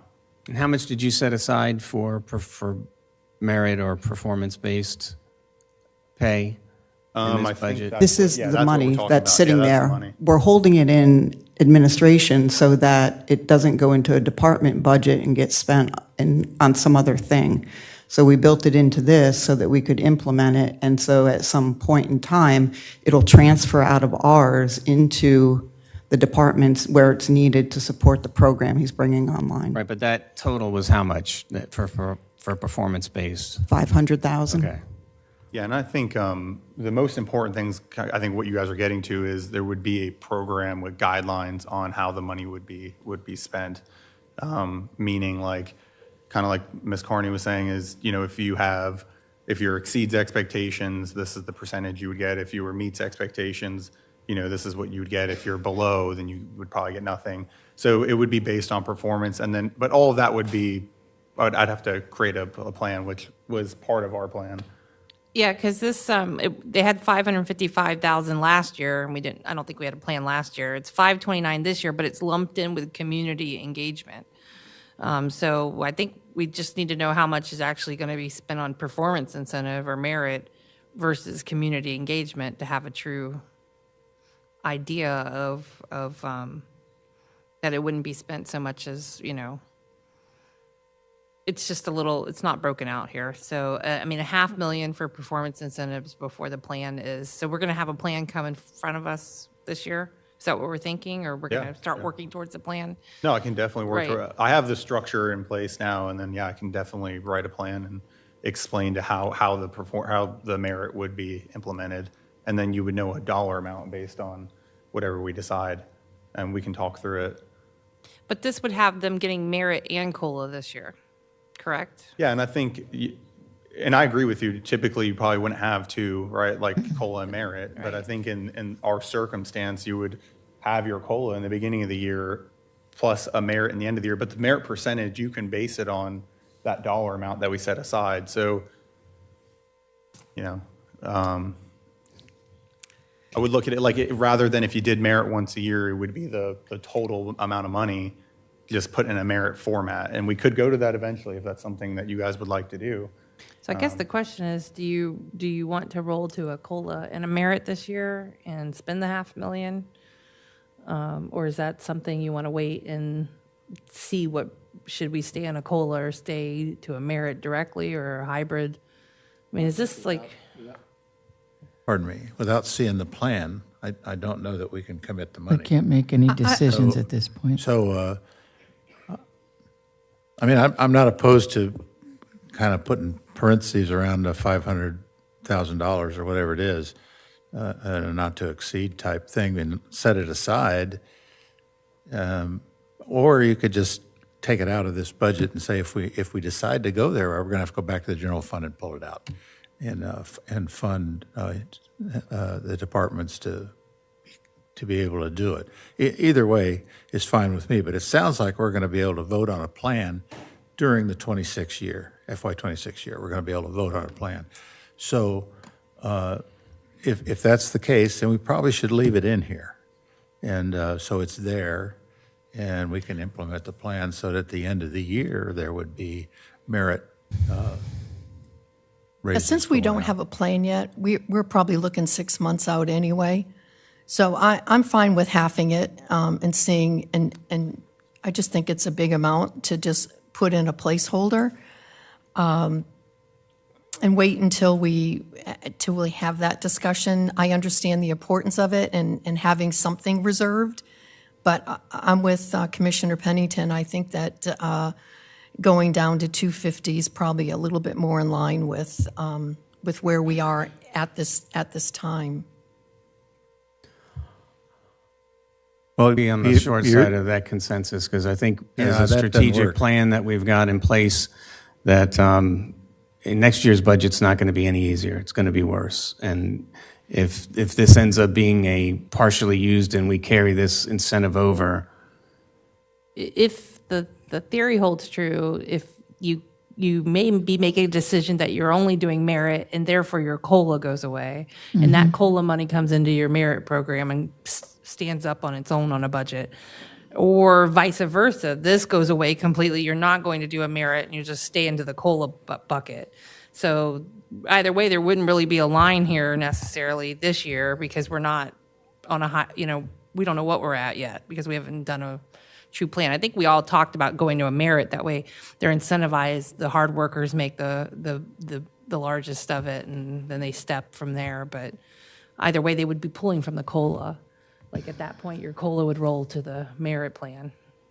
Yeah, I think so. It's one or the other. One or the other, but we Yeah. haven't made Yeah, that you can't decision do yet. We haven't. So So- I'm not sure there should even be a line item for it, other than for the community engagement portion of it, and maybe some money in case there has to be given an incentive to keep someone to stay employed, or you know what I mean, rather leave us or whatever, to have a bucket to pull from for there. But I feel like the 530,000 in this year on a line item that we're not 100% in line with yet, as far as merit versus COLA, is a lot. I'd rather see it maybe cut to half, and then we can, like Mr. Dance has said on previous items, we can always go into our general fund and they can justify the rest if they need to. Well, I think you're either, Well, she- it doesn't make any sense just to fund it halfway. Well, they've lumped in engagement. Like, Oh, that's okay. I think that means does that mean also like the employee luncheons and all that, or is that? I think if you're going to do them, if you're going to consider not funding or don't set aside the money for merit pay, then take it all out. And if it comes and we need it, we'll go get it and put it back in. Yeah, But not cutting it in half, that doesn't Right. make any sense. So I'm fine with pulling it out, leaving it in the general until we actually build a plan for merit versus COLA or COLA. I think I would be that's- fine with pulling it out. That's the fair way to do it, I think. But I'll if there's a good argument against it, pulling what out? the 529, the other operating expenses For merit pay. For If you merit need it, pay. then put it back. for merit incentive. If you pull it out, Take it out, and then later in the year, next April, May, June, next year, if we listen to it and we like it, then we fund it at that point. And then if you have to fund it out of You're reserve. funding it either from COLA or you're funding it from. that doesn't sound right. Well, why put the money in there if you're not going to do it? Well, he says he's. We'll definitely do Yeah. it. Yeah. Well, I mean, that's, We don't you know guys are- exactly what Well, it they're looks gonna like. get a merit and a Either COLA. put it in there. Yeah, but I think or if you take it out. look at Don't do half. percentages is the point. Don't do half. What they're saying, Andy, is Right. this year they would get merit, and some people would get merit and COLA. But there's a formal plan to be built out here to either, where the board will decide we stay on COLA only, or we move to a merit, or we do some sort of hybrid, and then we would get an idea, a sense of what the funding would look like for each type of plan like that. You just need something in place for your high-performing Right. employees to be incentivized to continue with the county and to continue pushing their areas forward. That's what it is for.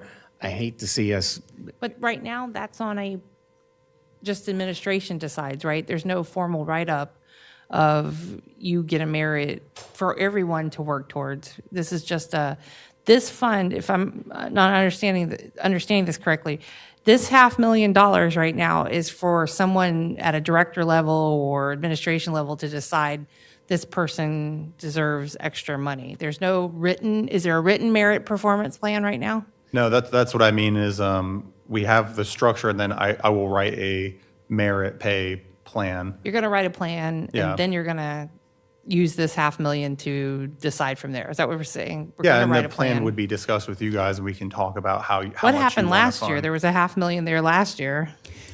We had intended to do this. We had a change in HR. Yeah. We did not have time to implement it.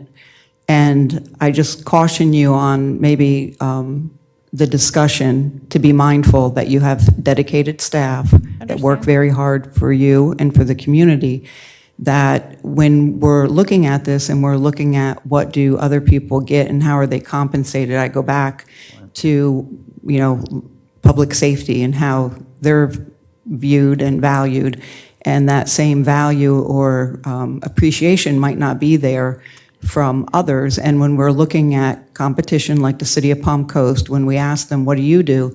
They currently do a hybrid. They do COLA and they do merit, a combined system. They can get anywhere from 1% to 5%, and they budget for 3. So they do 3 across the board, and then they use the bell curve to kind of fit people in. And so, again, this is something that we tried implementing. It's been in the strategic plan since the strategic plan was adopted. We did not have the personnel in place at the time to implement it. It is sitting in admin so that it doesn't get spent at the department level. It'll end up getting moved over through budget transfers into the various departments, but we are going to be implementing it next year. So I would just caution you to So how much of the 555 for 24-25 got spent? Do we know? Did any? I mean, you have community engagement in there, so. I'd have to go back and look. I don't know off the top of my head because I'm not in the financial system. Okay. But 500,000 is the plug number that we had set aside. And again, if it's not spent, it gets rolled up into the general fund at the end of the year. It's one of the things we also use to help build our reserves year over year. I can explain. Right, so when we're spending way too much time on this, but Yeah, really. when we have the plan and we're ready to fund it, we have reserves that we can fund it out of reserves. And that's where the money went from this year that we didn't spend. So I think it needs to come out of this budget, give us time to, we've got money sitting there until October, right? Right? Heidi, you've got money till September, right? What we're looking at implementing is for 26, so sometime next year, that's what this money that you're potentially looking to cut is for. I understand that, but if it's not spent or we don't have a formal plan in place, it rolls over to the reserve. We've already looked at, when we do the budget, just to back up, and I think we've talked about this before we ever start the budget process, we look at all of the current expenditures, we forecast what the spend is. It's already been rolled up into a carry forward. It's part of the process that Brian and the staff does. So they look at the spend and have already calculated the cash carry forward for next year, even though we haven't closed out. So the money is not going to be sitting in this line item if you decide to cut it out today, because it doesn't work like that. The money that's sitting there today doesn't automatically appear next year. I would just say that we, as a I fully statement. understand that. That wasn't my question. My question was, it will go into the reserve. Whatever, a roll carryover, I think we use the word carryover at the county. It's not gonna be lost. It's not gonna go anywhere except to where a pool that we can pull it out of if we need it or when we need it. Correct? That's with every account that we have. I understand that, but that is the way it works, right? Yes. If it's not spent in 2025, it goes to reserve as a carryover into our savings account. Correct, but Okay. if we know that we're going to anticipate spending But we it, don't know that yet. That's our questioning. we do, because it's based on, again, a percentage of the salaries. So when you look at the total salaries, it was a percentage of those salaries. So if the board chooses to take it out and put it in reserves, then so be it. We'll just come back when we implement the plan, and we'll have to pull it from reserves. This Okay, just so at saves a least step. let's commit that as a board, we support Charlie's work in putting together the incentive plan that we have. And so that when he does come back and is ready to go over results of their internal analysis and how much they've allocated toward incentive bonuses, that we commit to pulling it from reserve. Oh, I agree to that. Okay. I think that's the only point, right? That was the point, is if we're going to do Okay. this, like. So we're in support We want to go of forward what your with work it. you're doing. Yeah, I It's think just having it there and then losing track of it over the year and maybe not seeing a program back or how it's But, going to yeah, be well- spent is a little hard for us to grasp. No, I understand. And I think the most important thing here is me coming in from a very structured organization that had a lot of structure related to pay and performance evaluation and everything. Coming here, I looked at the system and said, okay, this is not going to work if we just use this year just to use the money. That's why the plan that I started with NeoGov, which you guys approved. We're implementing it now. We'll roll that out, train everybody on how to use it, train our managers on how to evaluate performance the correct way, and then do that once-a-year evaluation next year. In the meantime, until then, there'll be a plan that's presented to you related to merit pay. That's been my plan since the beginning. So So, we'll- and it will be delivered. We'll agree that this will be money that we'll put in reserves, but when he comes back with a plan, we all commit to funding it with our Correct. reserves. And then I do think there is a part of this, I don't want to say it's the whole 529, but there's a part that you need to keep within the budget for her, for administration's community engagement and stuff. So whatever the number is we think is going to be incentive, we put to reserve for the time being. You come back with a plan. If we're amendable to it, we'll move forward with it. Okay. Okay. We're good. Sorry. No problem. Enjoy your Thank day. you, guys. With a commitment from that we do value every employee's efforts here. All right, it goes unsaid that every employee is valuable to us in moving things forward within the constraints of the budget process here. Obviously, we'll talk about the COLA a little bit later, but this is a change for us, and one of, I think, your strong points is bringing a structured government, a structured private entities theology, if you will, to us about how we incentivize employees and keep those highly successful and motivated employees with us with these types of incentives. Yeah, I mean, I couldn't agree more. I think, like you said, the theology from the company I came from is that employees are your number one resource, and they really lived that, and they were a very lean, efficient company that made a lot of money. But the number one resource you have Right, I is- think is that's your the message, employees. right? That's what we want to send, is that message. Yeah, and I agree. So I think it's, when we talk about operational efficiency, taking care of your people, will lead to that. Right. And there's a lot to it, but it needs structure, and that's what I think. Thank you, sir. Yep, thank you. Can we move on? Welcome back. We have I not have a spent. question about paper clips. We have. You got me. We have not spent any of that money so far year to date for the merit pay, only community engagement. And another part, Okay. cost of living adjustment is just to fight inflation. It's not rewarding your hard workers like you're saying. So keep that in mind. That's why a lot of people do go with the hybrid systems in government. But all right. Any other questions for administration? Cool. Communications. We've added bullet points, so I can just read slides now.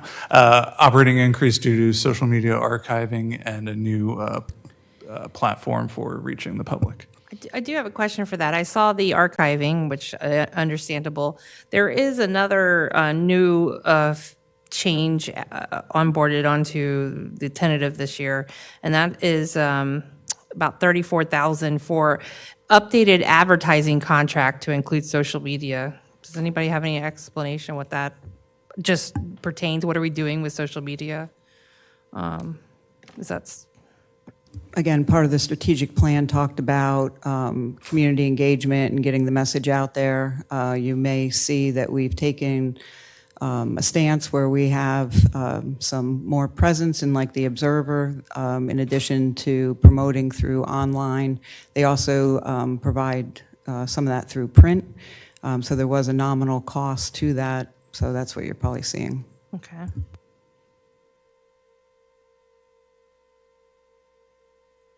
So there's somewhere a value, there's somewhere within the system a thought-out plan on a spreadsheet or somewhere explaining the $37,100. Yes, absolutely. So everything that you see is rolled up by that object code. So in the last discussion, other operating had two components, the merit pay and the community engagement. We have line item detail that is how we come to that number. And if partway through the year, are we going to be studying the effectiveness of this increase in advertising? Is it just a spendable item that it would be nice to have? Or are there metrics tied to it, like so many hits or so many engagements or whatever? I mean, it's just an expenditure to get more ads on social media and the Palm Coast Observer? Yeah, I believe it's to get more messaging out there. If we decide to scale back because we are looking at the metrics and we're not seeing the return on investment, we can always scale back. See, I think we're over budgeted on that as well, but I didn't see the fine detail. Just a comment. I think it's over budgeted.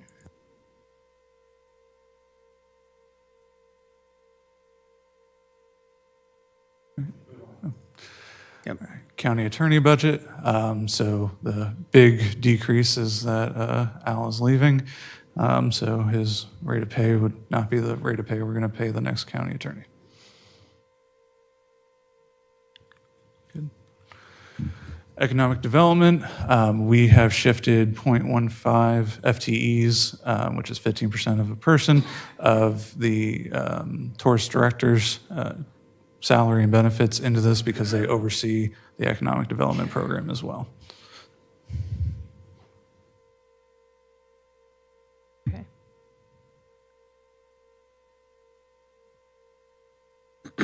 Office of OMB, our big increase in operating is a new budget book software that we're implementing now. Saw that.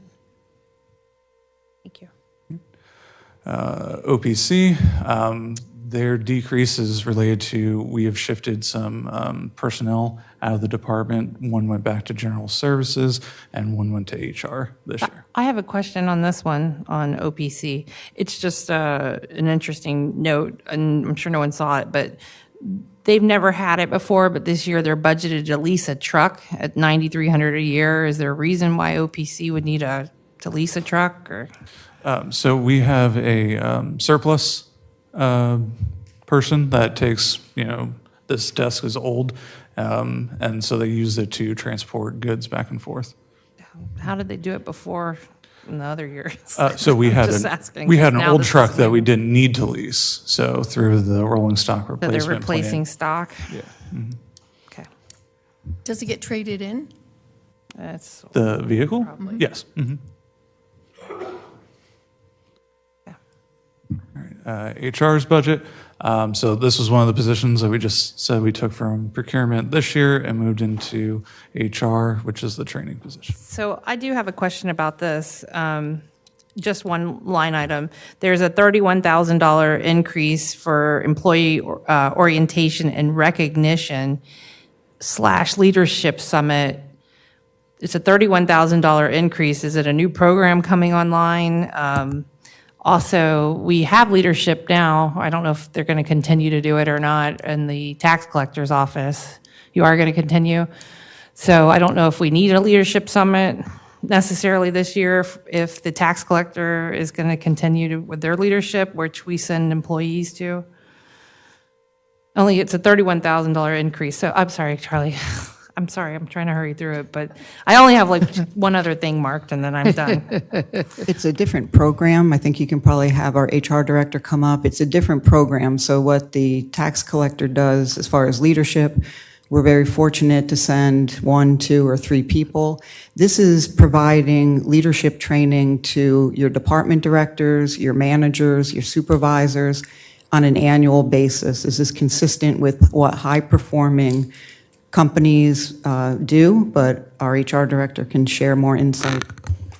Yeah, I think, after looking at the budget this year, one of the main things that stuck out was there was $60,000 for training in my budget previously. Yes, right. And to me, I thought That was to run the Leadership Academy that was going on before.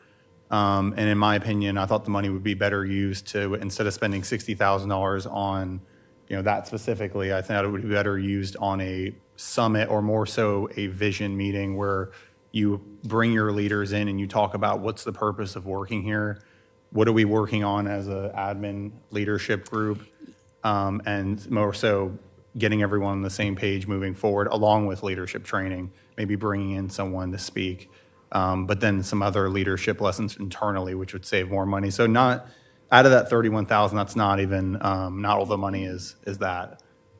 Got it. I can yeah. talk a little bit more about what No, else it's is okay. funded Usually there. that leadership goes under 55001, where you got the negative now, but it moved up there. So it was Yeah, just, I think it's probably because it's more of like, I wouldn't consider it, it's more of a meeting / training. I don't know, I wouldn't consider it like, it's not a program anymore. And then some of the other things in there, because it's in other operating expenses, if you want me to talk about the other things, I can. No, I mean, I just want the leadership training to really add value. It's hit or miss. I know last year there was some complaints I got from some staff, but Yeah, I completely agree. you're new, and hopefully it'll be. Well, that's why I completely agree with you, and that's why I took the money appreciate it. out of there. And then on top of that, when you look at, like you said, what the tax collector is doing, they're already doing a very structured leadership academy. In my opinion, I didn't see a value in having 2 leadership academies and spending that much money on both things.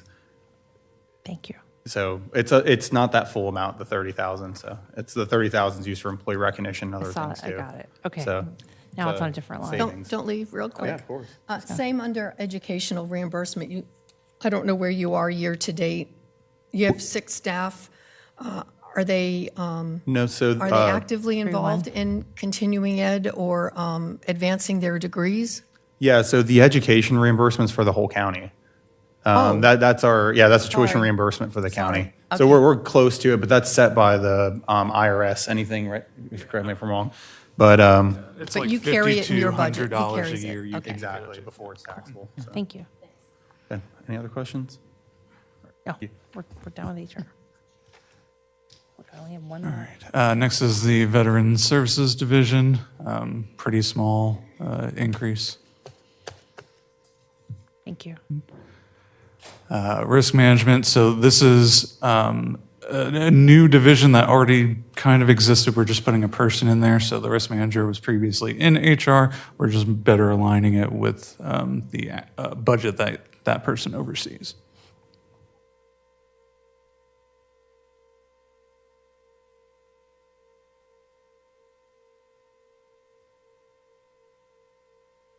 Next up is land management.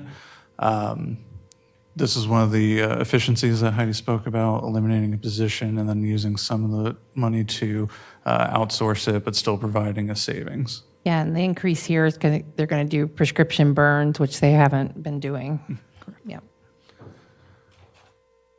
Sorry, did anybody have a question? I jumped on that one. Good. Natural resources land. So this is geographically restricted money that we have earned through Graham Swamp. We have a cell tower that we get rent on. So the big decrease here is that traditionally we have budgeted all of the money in their operating, whether they were going to use it or not. We're just taking it and putting it in reserves. They've come up with, an allocation of what they needed for the year, but to avoid having a very large number in here, we've just decided to change it. IT, so this is their big department or big division. Not that big of an increase in this division. I do have a question. IT, there was an increase of $392,000. I think it's offset by $147,000, but it's for subscriptions and memberships. So the way that things get accounted for, there was a GASB update that determined that different types of software get treated differently in accounting now. So you'll see a lot of shifts. You saw it, I think, last year with rentals and leases and long-term leases when we had vehicles, similar type of thing.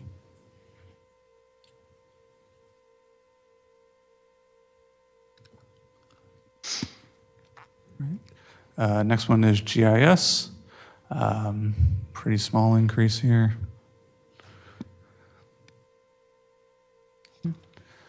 Cybersecurity. So the big increase here is that we had a grant from the state to provide us with some software that has run out, so now we need to pay for it ourselves. Is this a one time or is it going to be reoccurring that high? Reoccurring. And that's the IT other contracted services, 22.5, I don't know that off the top of my head. the but software development. And it stays forever? I believe that is it. Stays forever? Yes, will stay forever, yes. Forever and ever. All right. We need our IT. IT project management. So this is Chris Torres, if you know him running around. This is his budget. The big change is we've previously had a BDA, bidirectional amplifier, in the radio fund. It doesn't really, and we've never spent it, so that was fine, but it doesn't really relate so much to the radio system as it does your cell phone working in a building.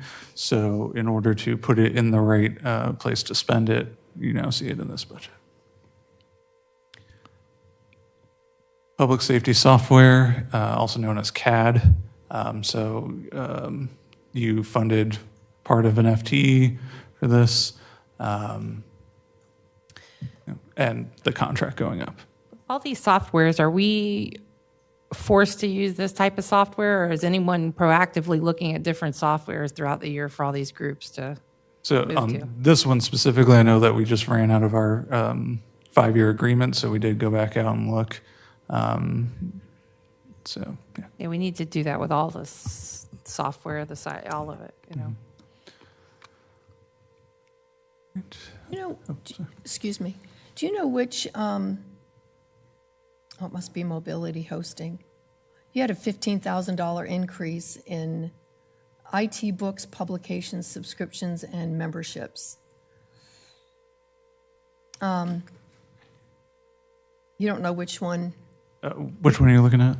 Well, you had a 15,000 increase. No, sorry, which division? Division is IT, technology, public safety. Okay, yeah. So I imagine that was it's a large dollar amount, like 300,000 total. No, in total is 42, but it came up from 27. It's must be grouped in with, it says mobility hosting moved from, oh wait, I'm sorry. Let's see if we can. Mobility hosting moved from maintenance, okay. Next up is UAS, which is a drone program. Within the 25 budget, we reallocated a position to provide them with another pilot. That's the big increase there. HHS admin, we moved a employee out of SHIP and put them into admin. What that allows us to do is we get a 10% admin fee off of whatever SHIP funding we received, but it has to go to pay for any administration pieces. So if they buy one more ream of paper, it affects how much we can transfer. So what we've done is simplified the process so that we can just say whatever the admin fee for that year, the 10% allocation, we can transfer that because we have more than that 10% fee in the general fund.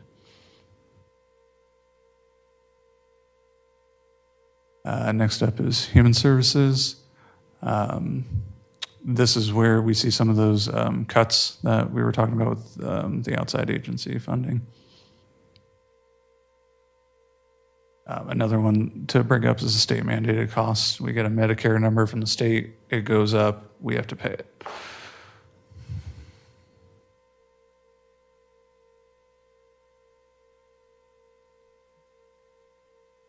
Next up is senior services. We made some changes to the grant funding program. I was a slide early, I apologize for that. So yeah, this is where we've, I'm going the other. Grant funding that we are receiving from OAA, Older Americans Act. We get more funding, we're spending more. Got it. Sorry for the confusion.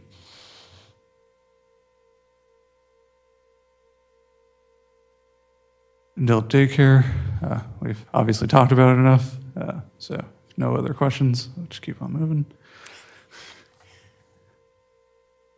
Congregate and home delivered meals. So the decrease here is they're moving into the Nexus Center, so they're not going to have to continue to pay their rent at Church of the Rock. And some of the services that we provide for senior services, the funding for it more aligns with feeding the seniors. So the program is more senior than it is congregate meals. So we've just shifted that between the divisions.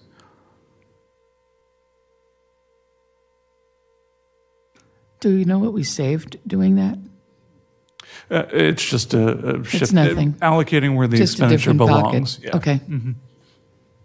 Obviously, the cost of rent, we would have saved something on that. Transportation too of it, Possibly. logistics of it, yeah, okay. Palm Coast Library. So all of the things that we discussed when Heidi was looking at the slides in terms of the reallocation of staff, we are putting more of the operational budgets in here for property insurance, janitorial, with the hopes that when we go for our state aid grants, we'll show a larger number because we're paying for it. We just had it split up into other divisions like facilities. So to try to give a more truer cost and hopefully drive up our grant funding. So this is the existing library, Correct. okay.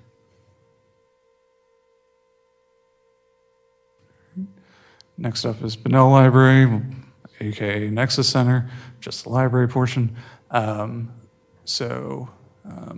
We've shifted FTEs out of Palm Coast Library. We added 3 FTEs. We moved Holly back from administration into this budget.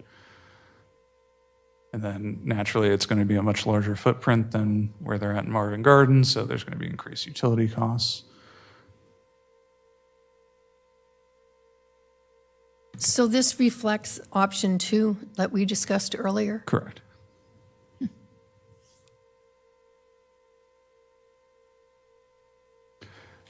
Next up is engineering, pretty small increase.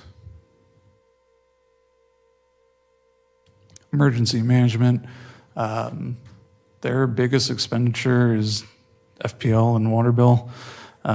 They're basically the only ones paying for those type of expenditures for the EOC. So,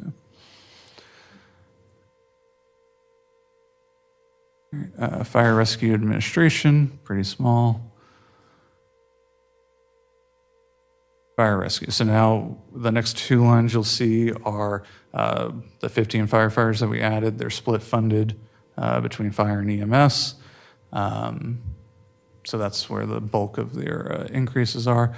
And then the capital for this is I believe it's called a tanker truck and an attack truck.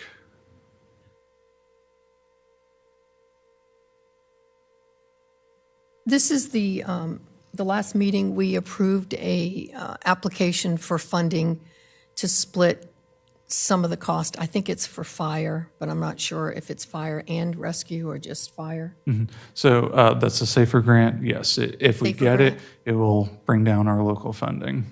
And then the presentation that we received showing that hiring 16 staff was equal to or maybe a little bit higher than the overtime that we were spending on staff. Is that correct, Heidi? This is where that's going to be reflected.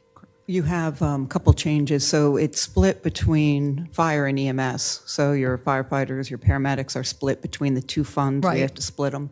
You'll see a slight reduction in the overtime, and it was only, I think we had it on the previous, it was about 300,000 that we were showing.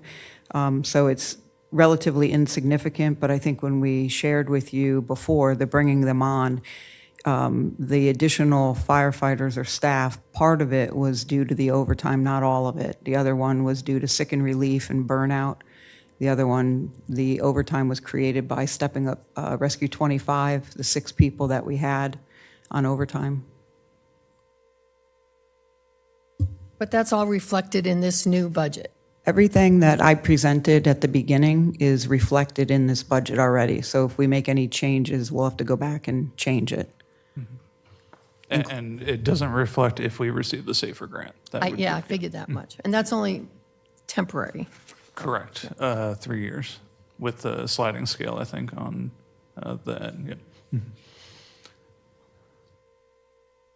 Next up is EMS. It's basically the same thing we just talked about. Capital needs, I believe, are 2 rescues. I just thought there'd be a lot better, this is scheduled overtime. I just thought there'd be a better reflection in overtime with the new staff.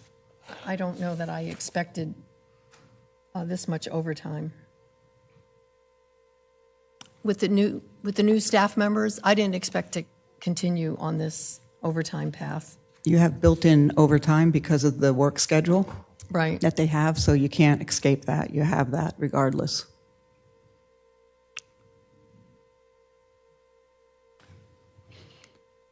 The 24-hour shifts. Yeah, the 53 Correct. and 3. 53 and 3. Next up is flight operations, pretty small increase. Fire and EMS equipment, we've stayed flat. This is a funding source that we created, or not funding source, a division that we created last year to help them replace some of their smaller items in the fire stations. That way they had something separate from their ongoing operations. Next up is extension services, pretty small increase.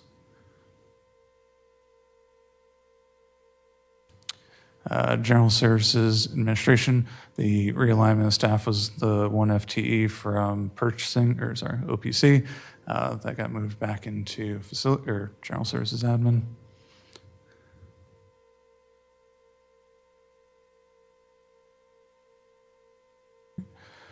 Next up, Fleet Management. This is one of the efficiency budgets that Heidi talked about, eliminating 3 staff.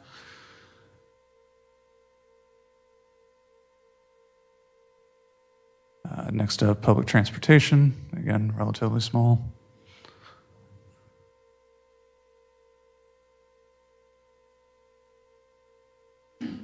Next up, facilities management, again, 2 staff members being eliminated. Their vacancies, sorry, vacant positions, yeah.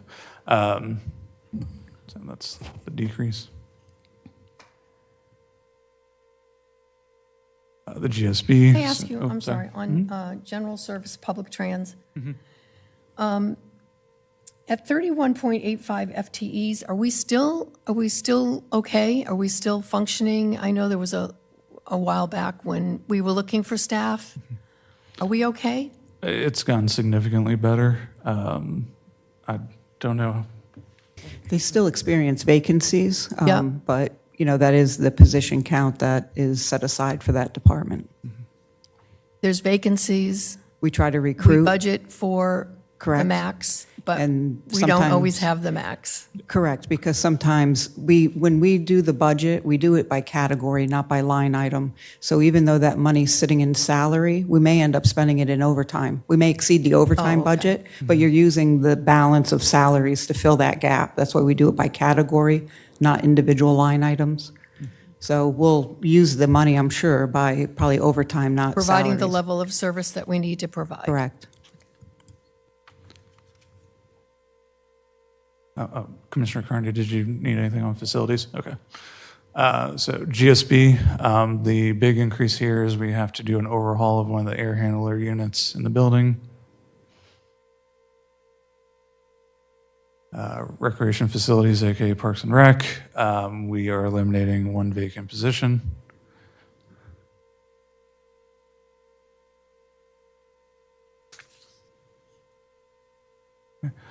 Next up is vessel registration. This is restricted money that can only be used for certain things like boat ramps, docks, things that. So we're not anticipating having major repairs, so we're just going down to 30,000. If we had a major repair, we do have funding and reserves for this specific reason. Next up is Carver Center. Small increase, mostly tied to utilities.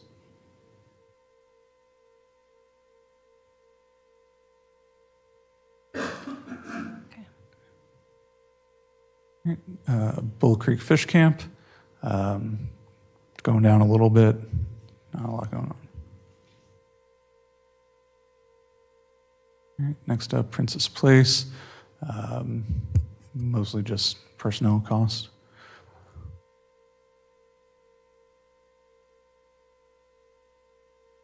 The Princess Place Eco Cottages, going down slightly, just adjustments to, looking at actual usage and contract changes.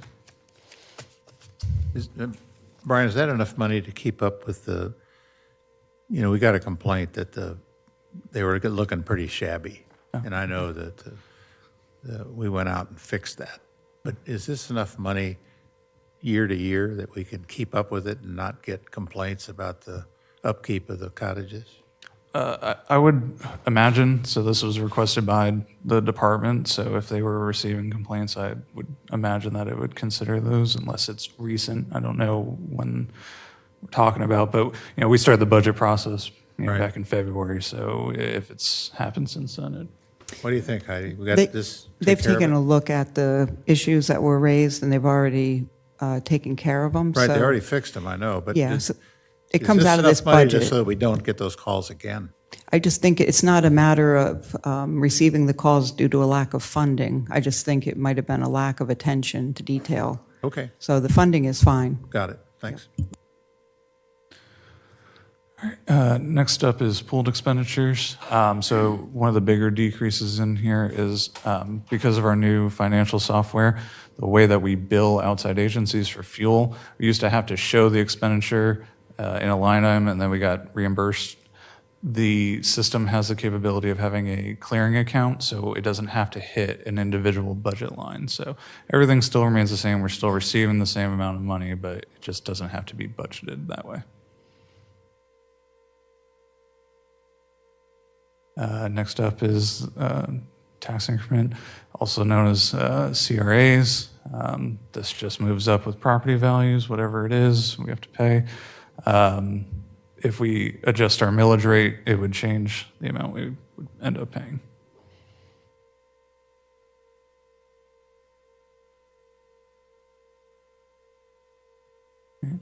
Next up, the Value Adjustment Board. Increasing because we were getting more filings.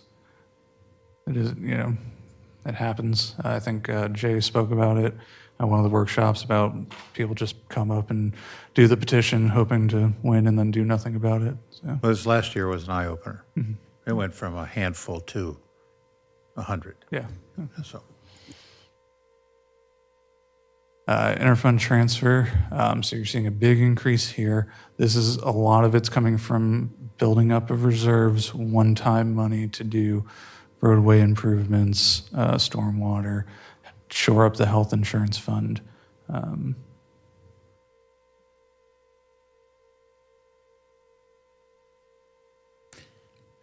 Next up, medical examiner. So we received their request for their increase, which is good. We're getting more information again, but that's the reflection of what they've asked for. FCSO internal charges going down slightly, just basing on actual charges. Law Enforcement Education Fund, these are funds received that are specifically for this purpose. It comes on a reimbursement basis. As the Sheriff's Office spends it, they can request funding to reimburse them for those expenditures. So now we have court services and the public defender, very, very small budgets. That's why we're showing them together. It looks like a gigantic increase, but again, it's such a small dollar amount. Next is pretrial services supervision, very small increase. Guardian ad litem, small increase. And that's all I have for you guys, unless you have something for me. Thank you, sir. All right, thank you. Appreciate that.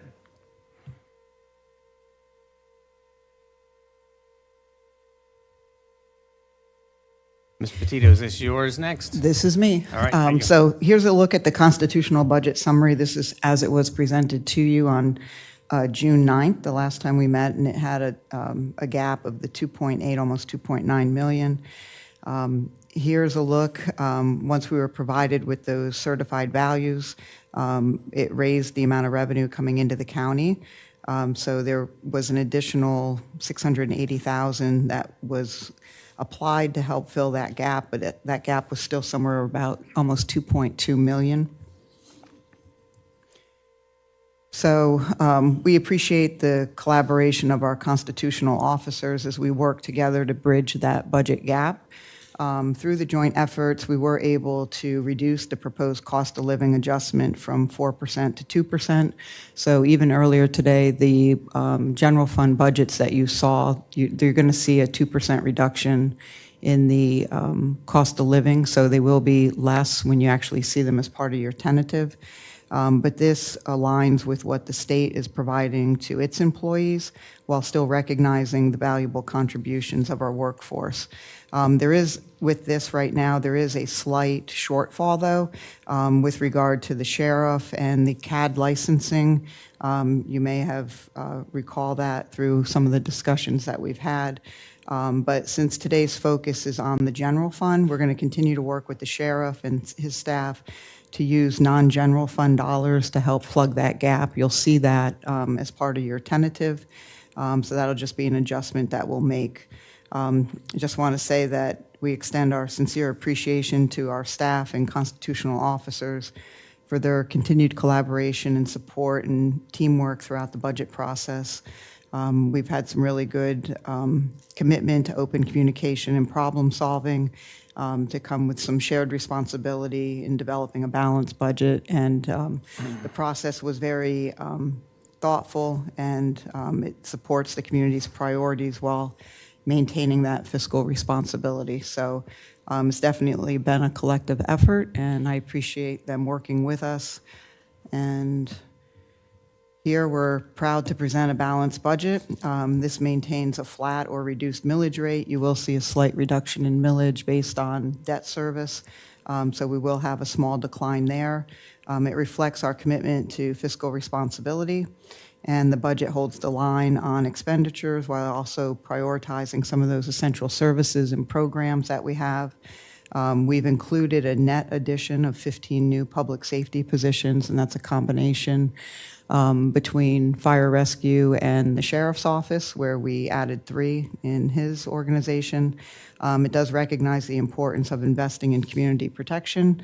Our capital projects are funded based on necessity and available resources. We focused our investments on beach management, roadways, and stormwater infrastructure, and these areas are critical to quality of life and long-term resilience of our community, so it's important that we make those investments.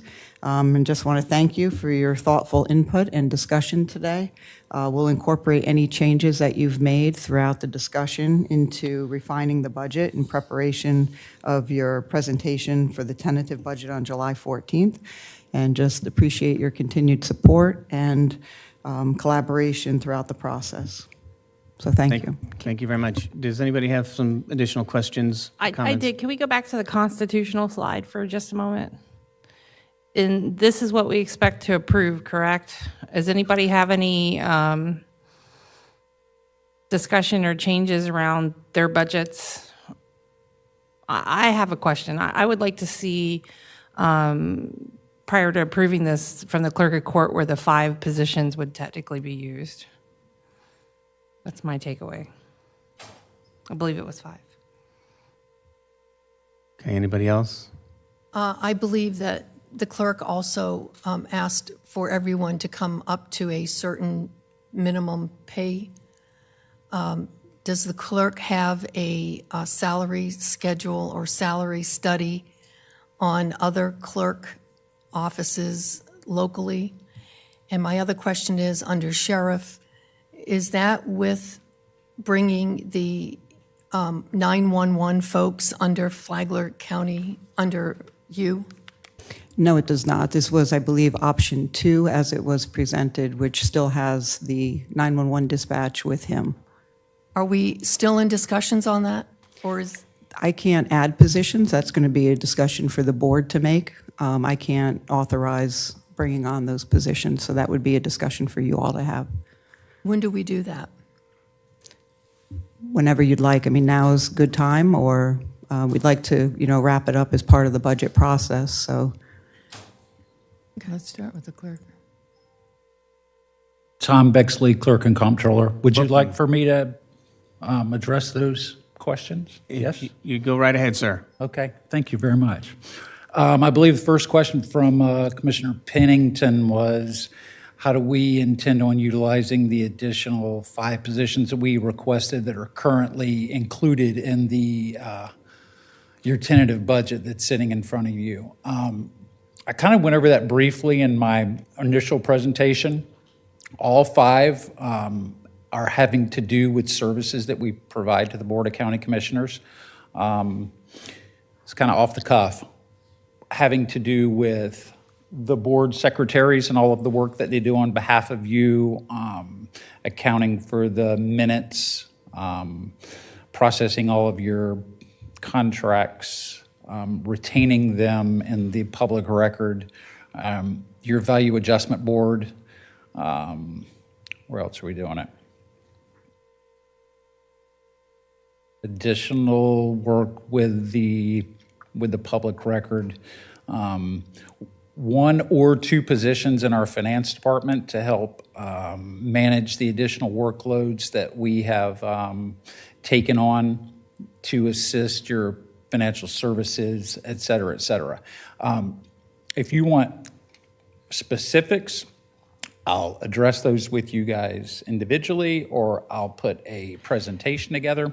But I just want to remind you, and I'm saying this as respectfully as I possibly can, a budget's an estimate, and when we come here, we do our very best to put a number together that represents the challenges that face us and the resources that we would put in place to address those.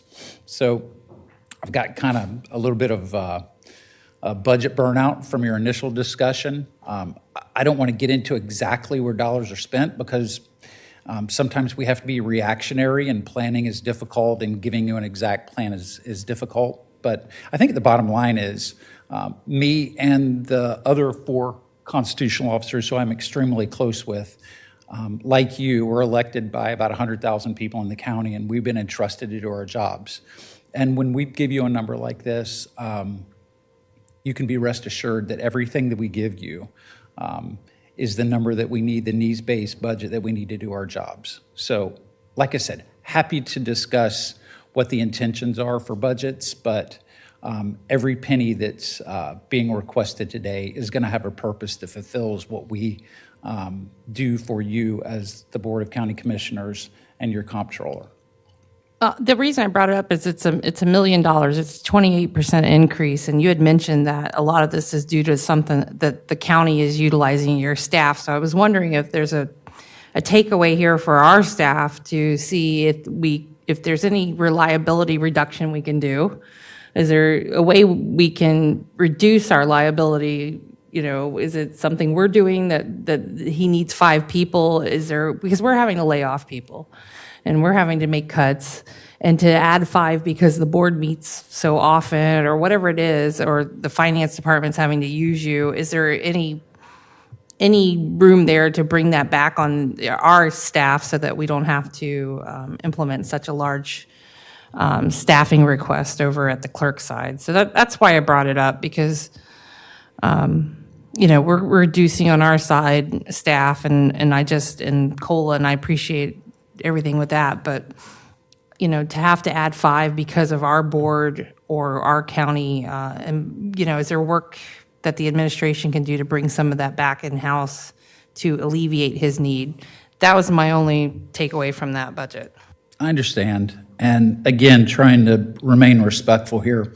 I think there may be a little bit of a disconnect for you or some of the other commissioners as to exactly what we do for you. I've had commissioners in my office multiple times. Commissioner Richardson spent about half a day with us. Commissioner Hanson and Dance have been over numerous amounts of times. We've extended the invitation for both of our newer commissioners to come over, and I haven't had the opportunity to meet with you guys, but I think that would be a better opportunity to kind of discuss where the rubber meets the road and exactly what we do for you guys. It's a lot. I mean, it's a staggering amount of work that the clerk and comptroller provides for the Board of County Commissioners. It's just hard to capture all of this right now off the cuff. It's more of like a 30-minute presentation, and I don't want to make myself sound more important than I am, but it is a copious amount of work. And when I crafted this budget this year, we looked at the number, and we knew that it was a large ask. I try not to ever do that, but you get to the point where if you don't add resources, some things are going to start to suffer. The good part about this, I think you guys are willing to fund this, and we would certainly take it. And I think you would know with confidence that we wouldn't come back to you for a number of years to make any sort of a meaningful request. We're going to be in a good spot after this, and for the next few years intend on having flat budgets. So. Anybody else have questions for Mr. Bexley? I believe Ms. Carney asked about the $20 increase. Yep. It was there's always a goal to have some sort of pay equalization with the people that you work with at the county and the other constitutional officers. And though there wasn't a formal pay study done, we informally looked at the salaries that the Board of County Commissioners pays its folks, as well as the constitutional officers. We were at $16 an hour 2 years ago. We did $2 per hour increase last year, and we're proposing $2 an hour this year. $20 an hour starting pay. It sounds like a lot of money, and it is reflective to a lot of other people in this county. We have an important job to do, as do everybody else in this room. And what this does is it puts us in a much more competitive position to attract people and retain people. And at the beginning of this year, when Ms. Petito and her staff gave all of us our initial thoughts on how we should craft our budgets, the big concentration was concentrate on employees and employee retention. And I think that 4% was a powerful tool to do that. And I understand life changes. By cutting that, though, it puts us at a little bit more risk. I talked to one of my colleagues in St. Johns County. The clerk's office up there is giving 7% COLA. I have to compete against that. They're paying $22 an hour. I can't. But although that number is big up there, I'm trying to do the best I can. And I think we're all having some success in Flagler County doing that. That's where I am. Thank you, Commissioner. Thank you, sir.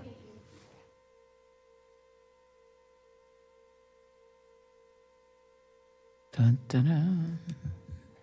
Come on up, sir.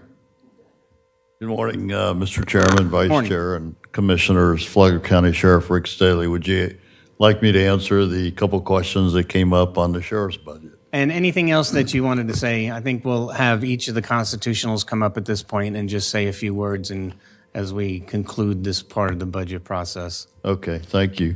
So I just want to point out that before I came here today, I did go and lose some blood to try to balance the budget, as you can tell by my arm. So I just want to point that out. Okay. Commissioner Carney, for your question about the communications, what is presented to you keeps the communication center people inside the sheriff's budget. However, as I mentioned before, you have everything else except the people, okay, and which flies in the face of Stoneman Douglas. So our recommendation is that you would receive the people. If that occurs, the number that you see there for my total budget would be reduced by about, if I remember correctly, it's $2.8 million. Now that's just a wash. That's money that we wouldn't have in the sheriff's budget, but it would be in the BOCC budget. But it does require a decision by the Board of County Commissioners to accept the fully trained, ready-to-go people in the communications center because your county administrator just can't, go above your authorized number of people. So that is, and I believe that the draft memorandum of understanding has been or will be sent to the county attorney's office today, if it hasn't already, or the next couple days for review. So then it would be up to, I guess, the chairman and county administrator to schedule it for a discussion by the BOCC. As far as the budget, so obviously a 4% COLA is better than a 2% COLA, okay? But I think we all agree that, certainly as sheriff, we understand the strains that you have from beach nourishment and all the different needs in the county. So we are certainly willing to work with you. My concern will be is that I'm starting to fall behind to be competitive. Right now, I have no vacancies and I have a waiting list. Not too many law enforcement agencies in Florida or across the country, frankly, can say that. However, currently, today, and this will increase based on the little information that we've gotten for agencies that are starting in October 1. But today, Nassau County, smaller county, right along the Georgia line, is paying more than I am. St. Johns County is paying more than I am. FHP is paying more than I am. And Clay County and I are almost equal. I'm like $400 more than they are. Putnam County, which is a financially strapped county, is below us. And I'm waiting to get updated numbers for Flagler Beach and Bunnell PD. So that's my concern going in the future. I don't think I'd love to address it, this fiscal year, but I also understand the money's not there. But if we continue to fall behind, I don't want to be the training ground for other agencies because they'll come here and they can go to St. Johns County or FHB and make $5,000 or $6,000 more a year. And it's the same risk in theory to do the same job in theory. And so that is something that we will have to address, if not this fiscal year, but probably next fiscal year. So just kind of put that on your radar as you're looking at all these issues that will all collide probably this year and next year. Okay, thank you. I would opine that it's not just the money, that the reason you have a waiting list is people want to come here and work for you. So you need to factor that in a little bit. I do, Commissioner. You're going to retain people. And I agree with that. If you look where the agency was, 8 years ago, and where it is today with your support, we've been able to go light years ahead. And it is to me, it's about the community that you serve that supports law enforcement and the support that you have from that community and the elected officials. However, when you're hiring 20, 21, and 22-year-olds, they're not thinking about 30 years down the road in retirement. They're looking about paying their bills today, and that's the competition that we have. So thank you for the compliment. Thank you, sir. Okay. Thank you for being here. Thank you. Madam Chair, I'm going to leave you with the chairmanship as I head out for a doctor's appointment. So thank you for the work today, and if I could be excused. Yes, sir. Glad to see you back, Andy. Glad to see you walking around. Get well really soon. He's going to clickety-clack. Come on down, Katie.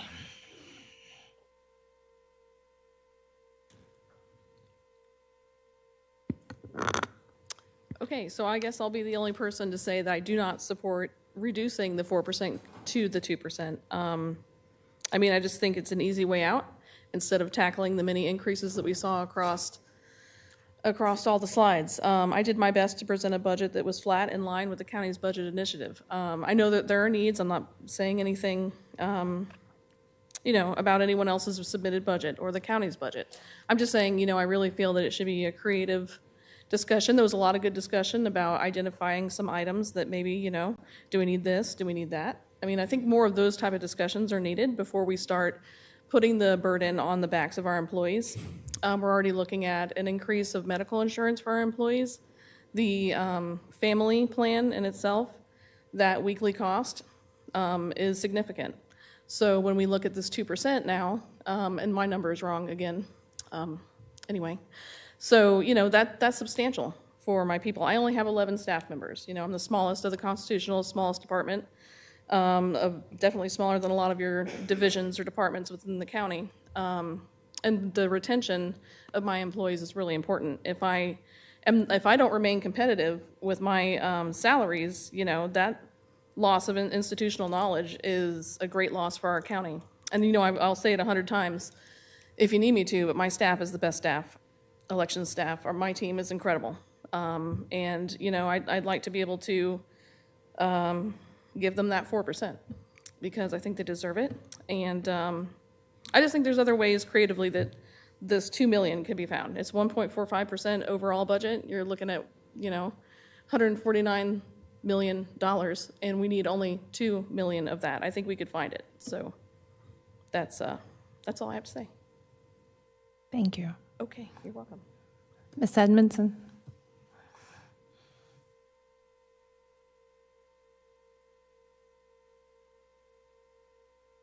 Good morning. Thank you all for being here. I know this is a tough job to do. As you know, our budget is slightly different than every other constitutional. We're still in the middle of constructing our budget currently, so we don't know what those numbers will look like. I will say that obviously 4% COLA is where we wanted to be. We have the option statutorily to choose what either the county does or the state does. Traditionally, our office has always chosen the higher of the two, right, to compensate our folks. Our concern is continuing to remain competitive with other agencies.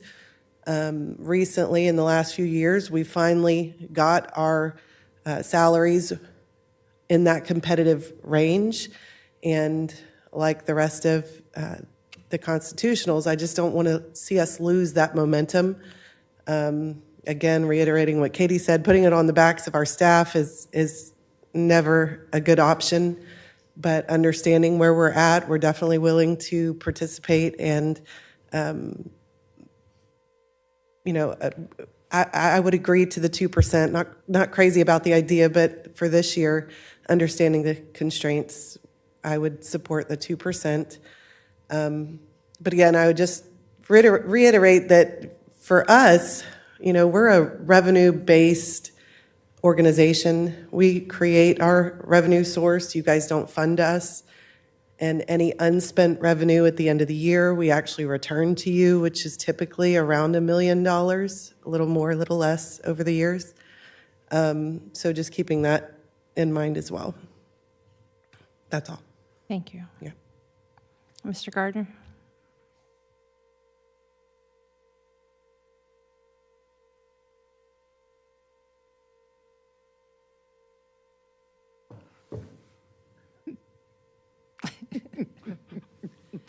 Anything different than when we talked last time?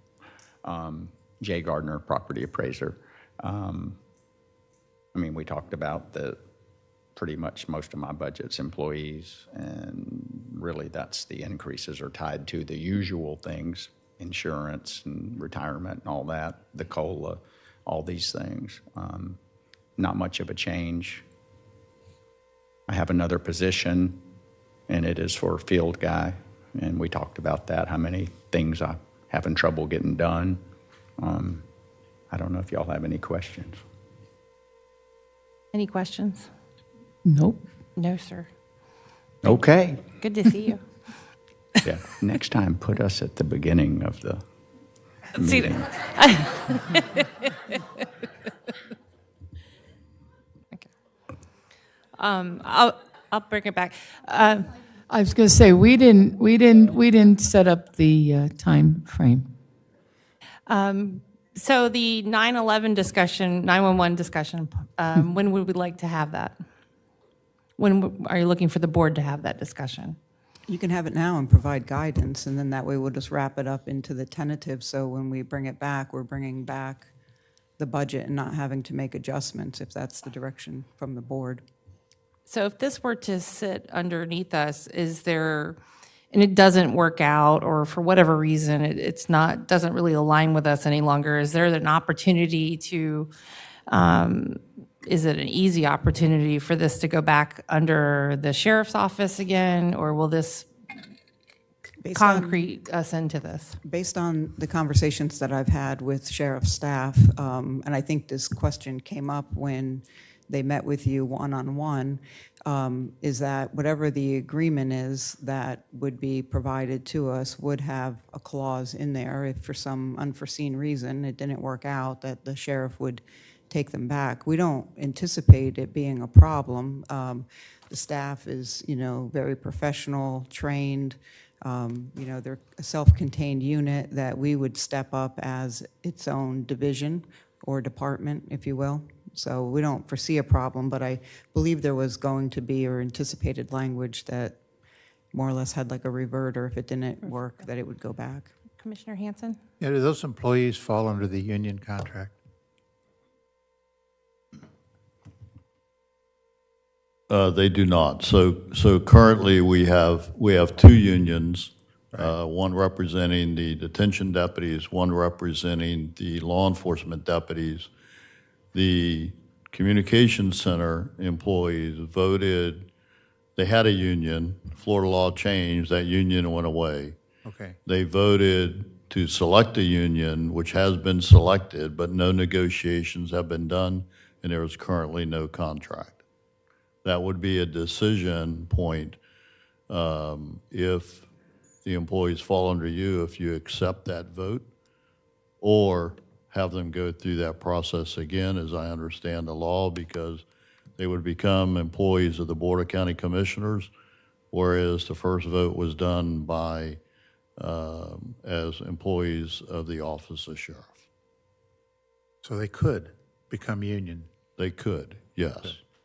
Okay. Any questions from this end? I just wonder, as the staffing goes, how is that managed, and what department would that be managed under? And would we be? It would end up being a standalone. So when you look at fire rescue, when you look at emergency management, you would have communications. It would be a separate. On that level. Correct. She would come over. Currently, if I understand, she is a director of communication, so it's no different than what we would have as a department head. So we would just establish it as a standalone department. Okay. The only challenge that we have may be a little bit different than what she currently has available. We are restricted to the number of senior personnel for retirement. We don't have an opening for this person. So essentially they would come on not at the same rate of retirement that a senior position would get. It's not uncommon for us. I know I served as a department head for probably 6 or 8 years and wasn't part of the senior retirement because we didn't have enough positions. It's based on the number of employees the board has with how many available spots you get. So as the county grew, we were able to gain more spots, so we were able to put more department heads in. So it's not, like I said, it's not uncommon. There's many of us that work here that were not immediately put into senior, but I just want you to know that it wouldn't be necessarily a like for like. What about the staff medical plan? Are they on a different medical plan than we are?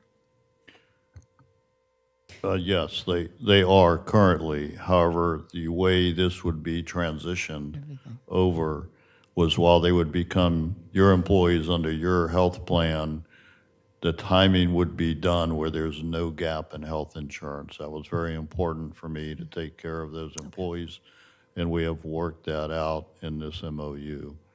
If I could just take another minute and just kind of recap this, because, it was a few weeks ago that this came up during my budget presentation. The Stoneman Douglas Commission has recommended that one single entity be the PSAP, Public Safety Answering Point. Currently, the employees work for us, but if something goes down in the CAD system, the radio system, or the phone lines, there's different entities within the BOCC purview, if you will, that we have to contact. So this would centralize all of that. I want to also just recap that it is fully staffed, fully trained. It's an accredited communication center. There's only a handful of them across the state. The training is done in-house, which is certified as a training center by the state. So basically, it's a gold platter coming over, and it's just who's going to manage it. And we have talked to our director, and they understand, the reasoning, the thought process behind it. I think it brings us in compliance with the Stoneman Douglas Commission recommendations. And from the sheriff's perspective, we are dispatching and answering 911 and non-emergency calls for everybody. And to me, that's really a BOCC responsibility because it's a countywide, the way it's being done, it's a countywide function. And so I just think it streamlines it. And basically, if you agreed to this, you're getting everything handed to you on a platter because it's at the top of the game for PSAPs. And they're great employees. So with that, I don't mind attempting this as long as there's a reverter clause. Because, sometimes we may not be the best at this, but we can certainly move forward if we'd like with looking at moving this under us. How do you feel? Good? Do we have a consensus I didn't to know consider? if the attorney wanted to see the MOU first, or would it be best for us to wait until July 14th or 7th? I think you can, you're not making any decisions here in a workshop. I think you can give us that direction. We haven't received the draft yet. We can make sure there's such a clause in there, and we'll build it into the tentative budget. Okay. I think that's the direction for now, correct? Yes. Thank you. Thank you, sir. Thank you, Vice Chair and Commissioners. And let me assure you that clause that you're discussing is in there Okay. because it's a two-way street. I'll take it, right? Oh.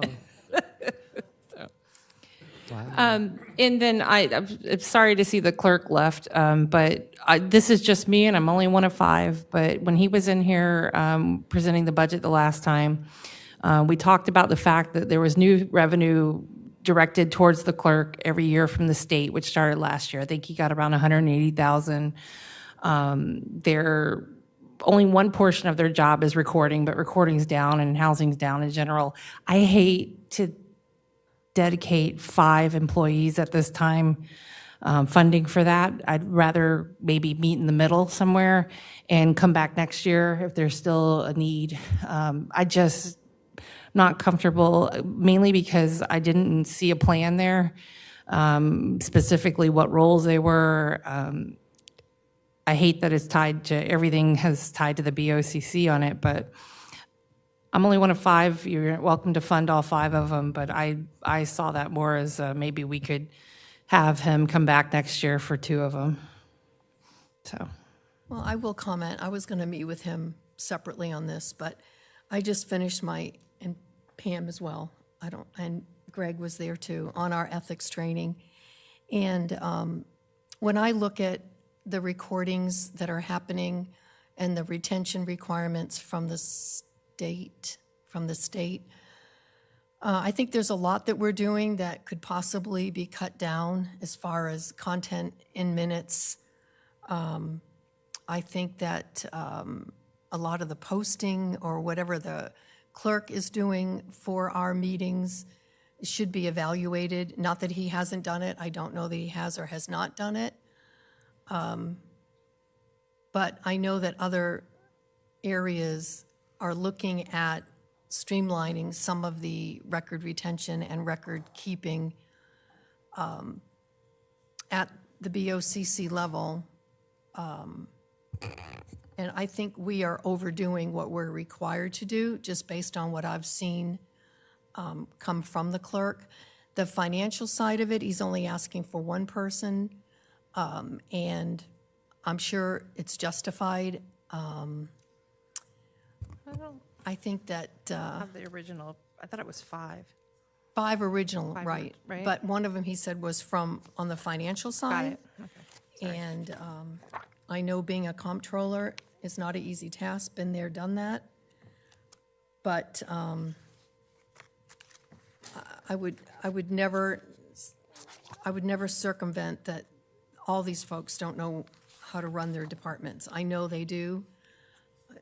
It's our job to keep everything buckled down, but I think it's a pretty big ask. I'm not opposed to asking for some relief, but I'd have to see how the rest of the board goes with that. I don't know that we can, I don't want to pick his department apart for sure. But it is a big ask. I'm just going to repeat something he said, that there wouldn't be any changes for 3 years. He did say that there would be no changes in 3 years. I think he's planning for whatever new growth or I think he's trying to keep himself in line for the rest of the decade, believe it or not. I don't know that it's right or wrong. I'm not there, and I can't. I think that they do so much for us, and their job is so important to the public, services they provide to the public, services they provide to us, and only he knows all that. And I really trust him to come out, that this is a valid request, and he did say he'll not see an increase for the next 3 years, and we'll certainly hold him to that. But I really trust in all these people that are constitutionals. When they put together a budget, they're not blowing smoke.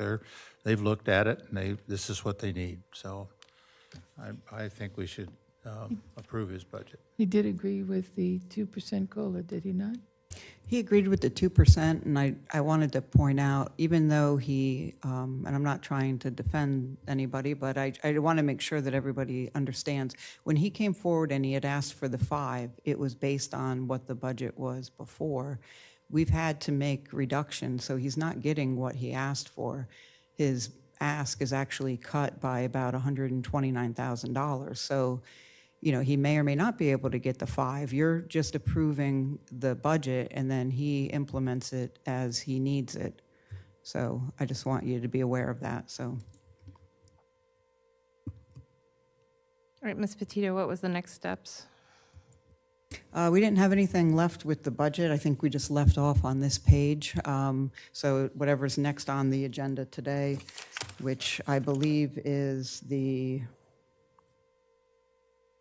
looking at it, it looks like consideration and approval of the Hammock Beach Dune Recovery Project Agreement and the associated funding resolution for your consideration. So if you have the agenda, we're up to going on to number 6. Right, this would be a good time to take a 5-minute break. We'll reconvene at 12:10. Sound good?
All right, we're going to go ahead and get started.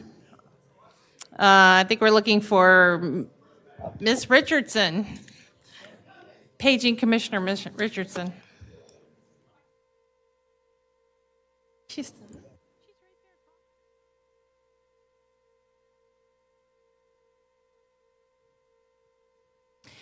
all right. We're going to move to item number 6, consideration and approval of Hammock Beach Dune Recovery Project Agreement and associated funding resolution and the unanticipated revenue resolution for the county's dune recovery effort. Is this Mr. Hadid? Yes. Yes, sir. Thank you. Yes, I'm very pleased to present this on behalf of the departments that have worked on this. That includes admin, that includes engineering, that includes the growth management department. This is a very good point that we have come to. It was previously presented, and we asked you for a little more time to deal with the beach access parcel, and that is the change from the last time you saw this. So I'm going to address the change, but if you have any questions about any of the other provisions that we've already agreed to, that I'm certainly happy to address them. So, as I said, the board postponed to allow us, the staff, to further work on the beach access parcel. And just as a refresher, in 2015, there was a land development order that was approved by the county commission on which a condition was imposed that 1 acre of beach land, beach property, be provided to the county in order to enhance public access to the beach. The reason for that is because the land development order that was approved would substantially increase the resort's activities and structures in a way that we felt, or the board at that time felt, might adversely impact the ability of the public to use the 16th Road beach, or the beach at 16th Road. So we wanted to make sure that the parcel that we are to receive is optimally located. We wanted it such that it would maximize the public access, both the degree and quality of the access. Because, why is that important? Well, obviously, that's important to the public, but it's going to be important to you as the government managing all the challenges on the beach. The ability to use this parcel to enhance access is going to positively impact DEP funding and potential Army Corps funding, because they look at not just the amount, not just the mathematical amount, but the quality of the beach access that's provided. So we've been able to conclude our discussions with the Hammock Beach Resort property owners, and you have that sketch. I hope you see it. I hope you link to it to see what we've done. Some of the things that we decided to do is we did not want this to look like an asphalted, parking lot. We didn't want this to look like a parking lot. We wanted it to be integrated with the scenic quality of 16th Road, which, by the way, is part of the scenic A1A corridor. And so we decided that we wanted to have this beach access parcel to be aesthetically integrated with the surrounding resort. And for those kind of upgrades, that's not something that we are able to do very well. That's not in our toolkit to do upgraded kinds of things. It is within their ability. So how are we going to make that happen? Well, as you may know, from the previous reports, that they were obligated, as a result of that development order, to pay us up to $500,000, $375,000 having been paid, and the last installment, $125,000. So what we decided in trying to figure out how do we get to the point where this does optimally enhance beach access, public beach access, so that it makes a difference in the computation of grants in the future. So we have decided that they will construct this facility, they will design it subject to our interaction with them, and we will enter into a project agreement as to how all of this is going to work. So we haven't really started that. The outlines have been presented and accepted, and the one is that the last installment, the $125,000 that remains owed to us, will be the first money expended in order to bring this project forward. And should there be a need for additional monies, then we have the $375,000 that is now in reserve with the county that we'll be able to draw from. Now, not a part of this agenda item, but also a huge positive development. While we're working on this, as you know, we're working for our eligibility for those programs. That is the DEP and the Army Corps feasibility study. Well, there are other areas where we have a deficit in public access. We don't expect that we're going to need to use all of those monies for this parking area, this beach access at the end of 16th Road. The rest of those monies can be applied to create access points at other areas, and I've been working with the engineering department about getting those real estate interest, as well as I know the admin is doing the same. So this is the beginning of being able to enhance that public access. Now here, we believe that for this particular parcel, subject to permitting and design constraints, we have the ability to add 40 spaces to Old Salt Park. That will double the volume of access. And obviously it integrates with the design. It's going to look seamless across that area, be very inviting. It'll be landscaped. As I said, it's not asphalted. It's going to have the pervious pavers. There'll be a dedicated entry and exit. There'll be a decorative wall installed. So it is going to be a value add to the 16th Road environment. So we're capitalizing on the developer's motivation for design integrity. That's admitted, and that's fine. And we're going to do a turnkey operation, but we're also appealing to them and to do this in a very significant way because of the value it adds to future beach funding through the Army Corps and the DEP. So, so the project agreement sets that out. If you have any questions about any other aspects of the agreement, I'm happy to mention it or answer your questions. And I also want to make sure you know that this is not just the project agreement, but because this is part of the project we're doing with Ocean Hammock that's going to be starting quite soon and going up the a beach recovery project up to our Malacompra-owned property. You also need to approve a unanticipated revenue resolution and all the associated funding that's related to this.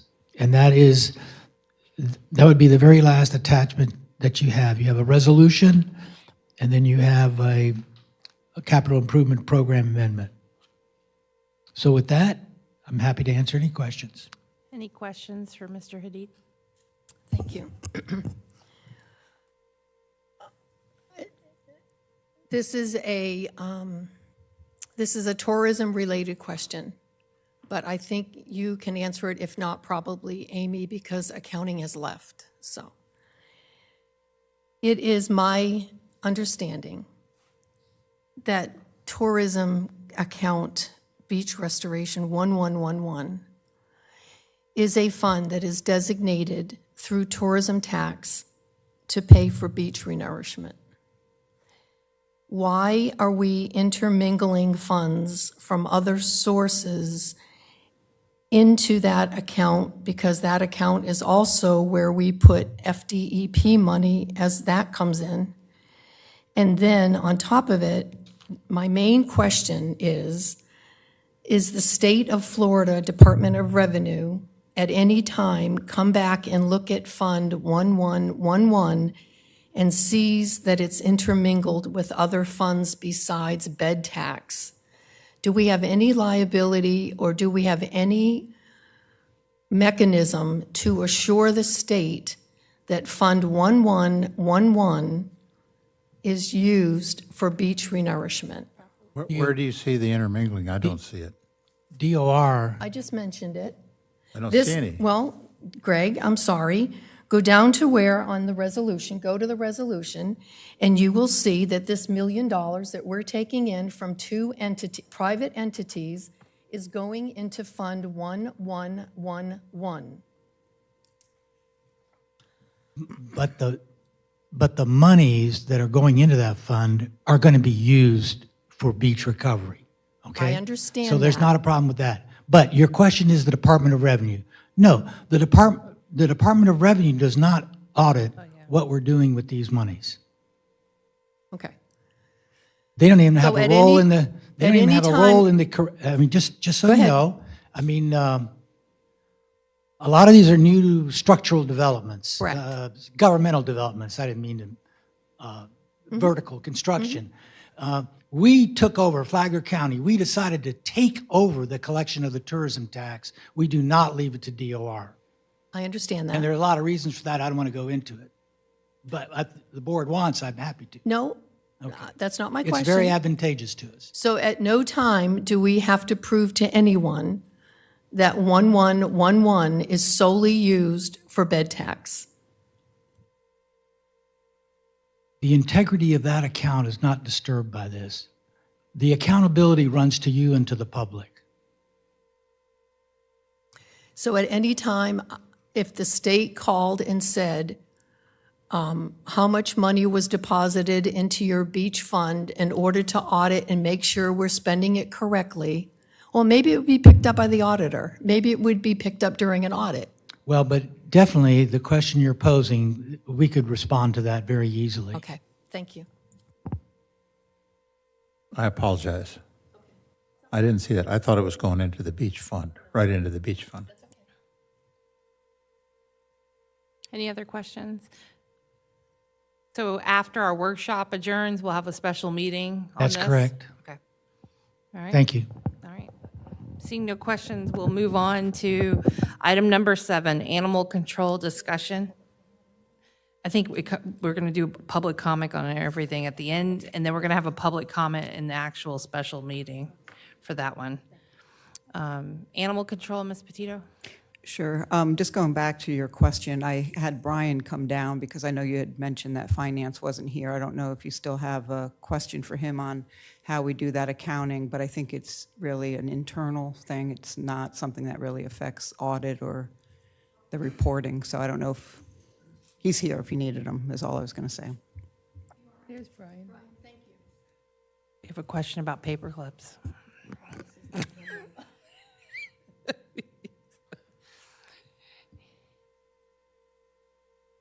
Brian's working full-time today. Brian's on full-time. What was the question? So I think our attorney handled it. So Fund 1111 is where all the tourism tax money for the beach renourishment goes. So we have so many pennies in this fund, 1010, operating fund 110.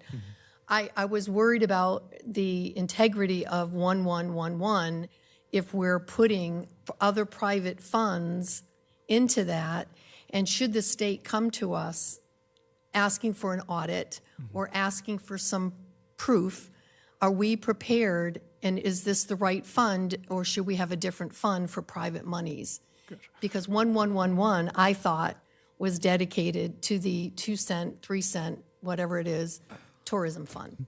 So that is its primary function, yes. Our accounting structure is set up in a way that we can easily identify the monies coming in and that the expenditure going out. We segregate it in addition to the accounting structure, we also have projects that separate the funding even more within that accounting structure. So we are more than capable of showing where certain dollars get spent. Mm-hmm. Mm-hmm.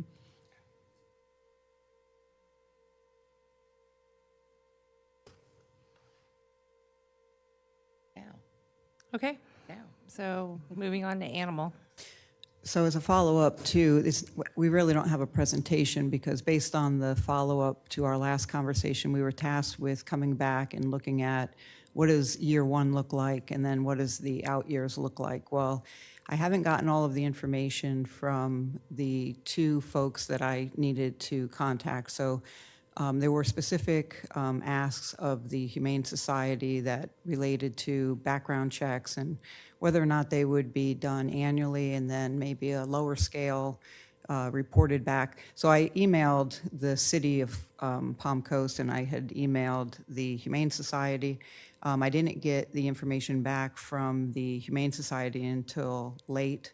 I think the initial request might have been overlooked. And then with the city of Palm Coast, the person I was working with is currently on vacation.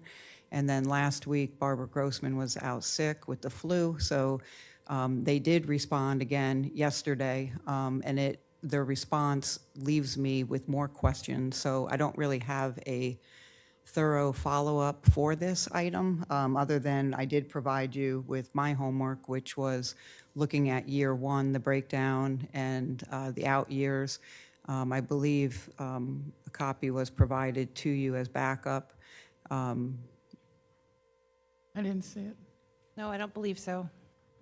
I don't know if it should have been provided to you with the animal control discussion, the link on the. But it wasn't updated till, what, last night? That was last night, and I thought she was going to leave a copy Late in the- up there on the dais for you today. But essentially, and we could either put it up on the screen, it's in the folder, we can see if, But it came in last night. That's when I Yeah. start to read. Yeah. Yeah, so some of us hadn't had a chance because it wasn't posted till late last night. Look at my eyes. So, and there is no copy of it up here. I don't know if you want to pull it up or if we want to just agree to review this. we were going to have staff Okay, pull it up on the screen. We apologize that it's not up Okay, there. thank you. But here's a look at what year one costs are, and then it breaks down. You don't have those capital costs. It's anticipated that those capital costs would occur every 5 years. So what we're looking at here, the personnel and operating have an inflation of 5% annually, and then the capital costs, because it does recur every 5 years, we added a 30% increase to cover that annualized rate, which is compounded. So you can see that, yeah, it does go down between years 2 to 5. That's the 6-year program cost as it is displayed. And then I think if we can switch to the next page, it kind of gives you the breakdown of where we came up with that year one cost.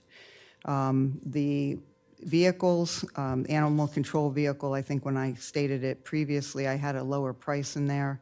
I had Fleet look at procuring these vehicles. There is an option to do it through the Florida Sheriff's Association, through their state contract. That's where that price came from. But again, I didn't get feedback from the city or Humane Society in time to delve into it. We're not in animal control, so I don't know. We're outfitting a truck based on what's available on that state contract. Without having a deeper discussion with the people who do provide service, it's kind of, shooting in the dark here a little.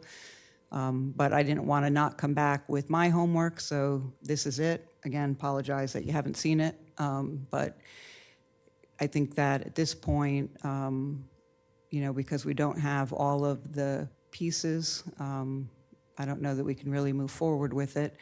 The city of Palm Coast had reached out about scheduling a joint meeting. They were targeting, I thought, the end of August where they wanted to talk about this. I don't know that we have a date selected yet, but we can certainly, look into doing that if Yeah. that's the board's direction. Apologies. No, I don't think we can make a decision without knowing what Palm Coast numbers are. What is the earliest in August that we would be seeing that? Or what is the earliest meeting in August, or when is our workshop? I think we're trying to find a time between us and them. I don't know that it's been set. I've got Lucy looking. I don't think it's confirmed yet. So it's really just coordinating the two schedules. And the contract's up in October 1? Correct. It's through the end of September.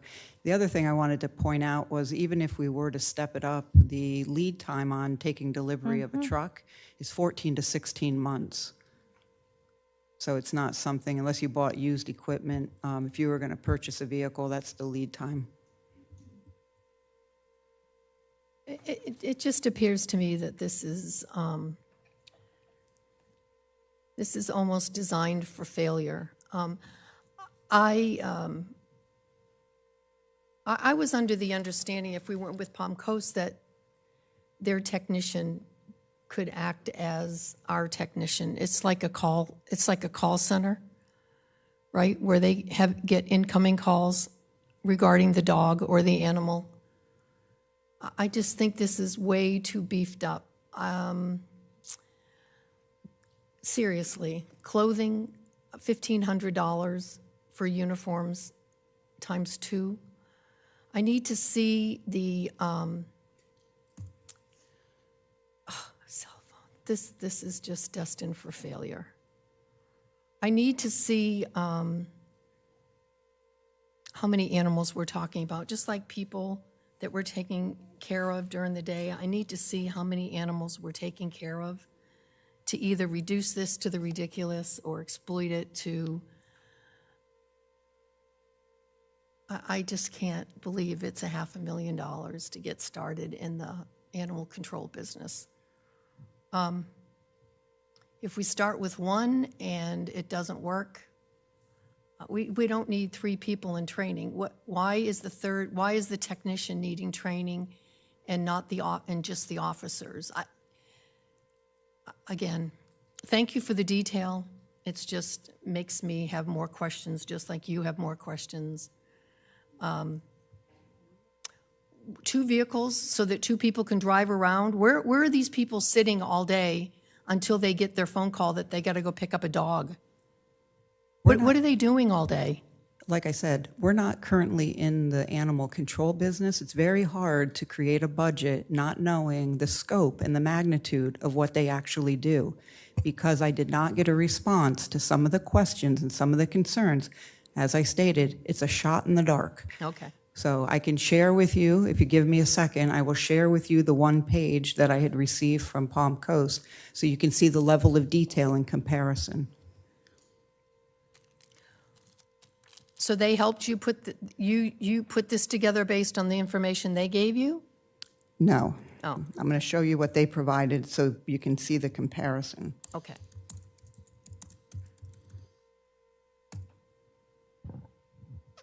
If I can just butt in here while they get that information up.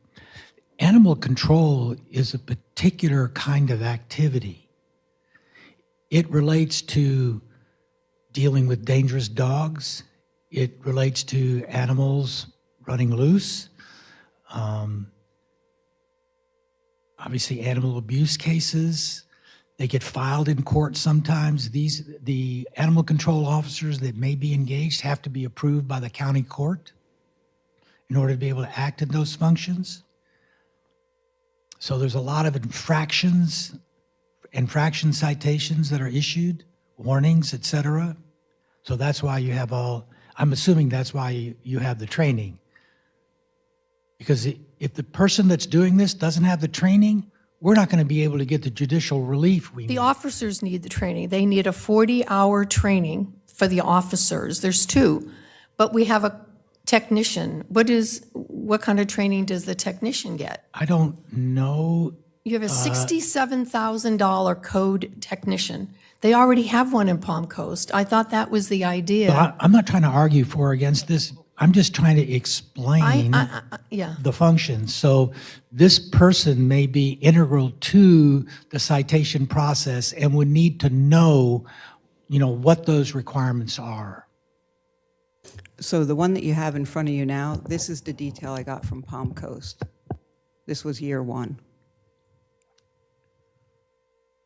So based on the number of animals, I believe it was somewhere around 500 a year that was being picked up in the unincorporated.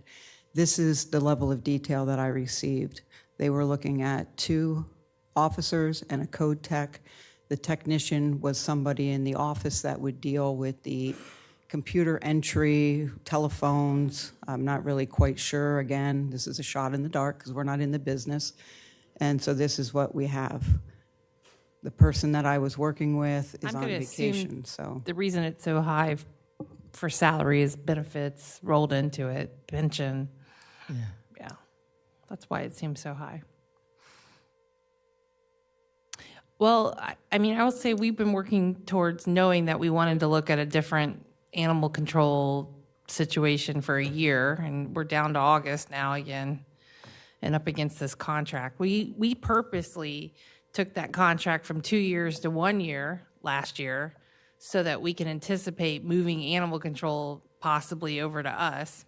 So we let a year go by and we're down to this. So that's unfortunate. That's unfortunate that we don't have this nailed down within a year, that it took a year to get to this point. So it is what it is now, but I think the direction has always been we want to see the other options. That's why we took that contract down from 2 years to a year. So hopefully Palm Coast at this point gets back to us so we can make a decision. It'll just have to be the August. I don't think we want to go back into another contract just yet or make the decision to go to another contract just yet till we know what our other options were with Palm Coast. Well, 500 dogs, I know we don't run the service 7 days a week. It's less than 2 dogs a day, or 2 to 3 dogs a day. This is a lot of it's not cats. even fathomable. This isn't believable. Doesn't make sense. So if this is the way we're going to look at this, then Not going anywhere. It's too much. I would rather start with one animal control officer with a manager that's been back or someone else trained in it as well in the office, or in one automobile. But because I can't even imagine that we're going to need 2 in the unincorporated county. But I don't know. I have the numbers from Amy for what they picked up in a year and deducting out the strays, or not the strays, the what people brought in, because you have to deduct that from it. So we'll have to have that ready in August. But this is where we're at. We're at August now. Better hear that. Yeah. But something else I would caution us that you can't do this from an accounting standpoint and say, okay, we're only going to allow 3 dogs a day. That's it. That's all we can pick up.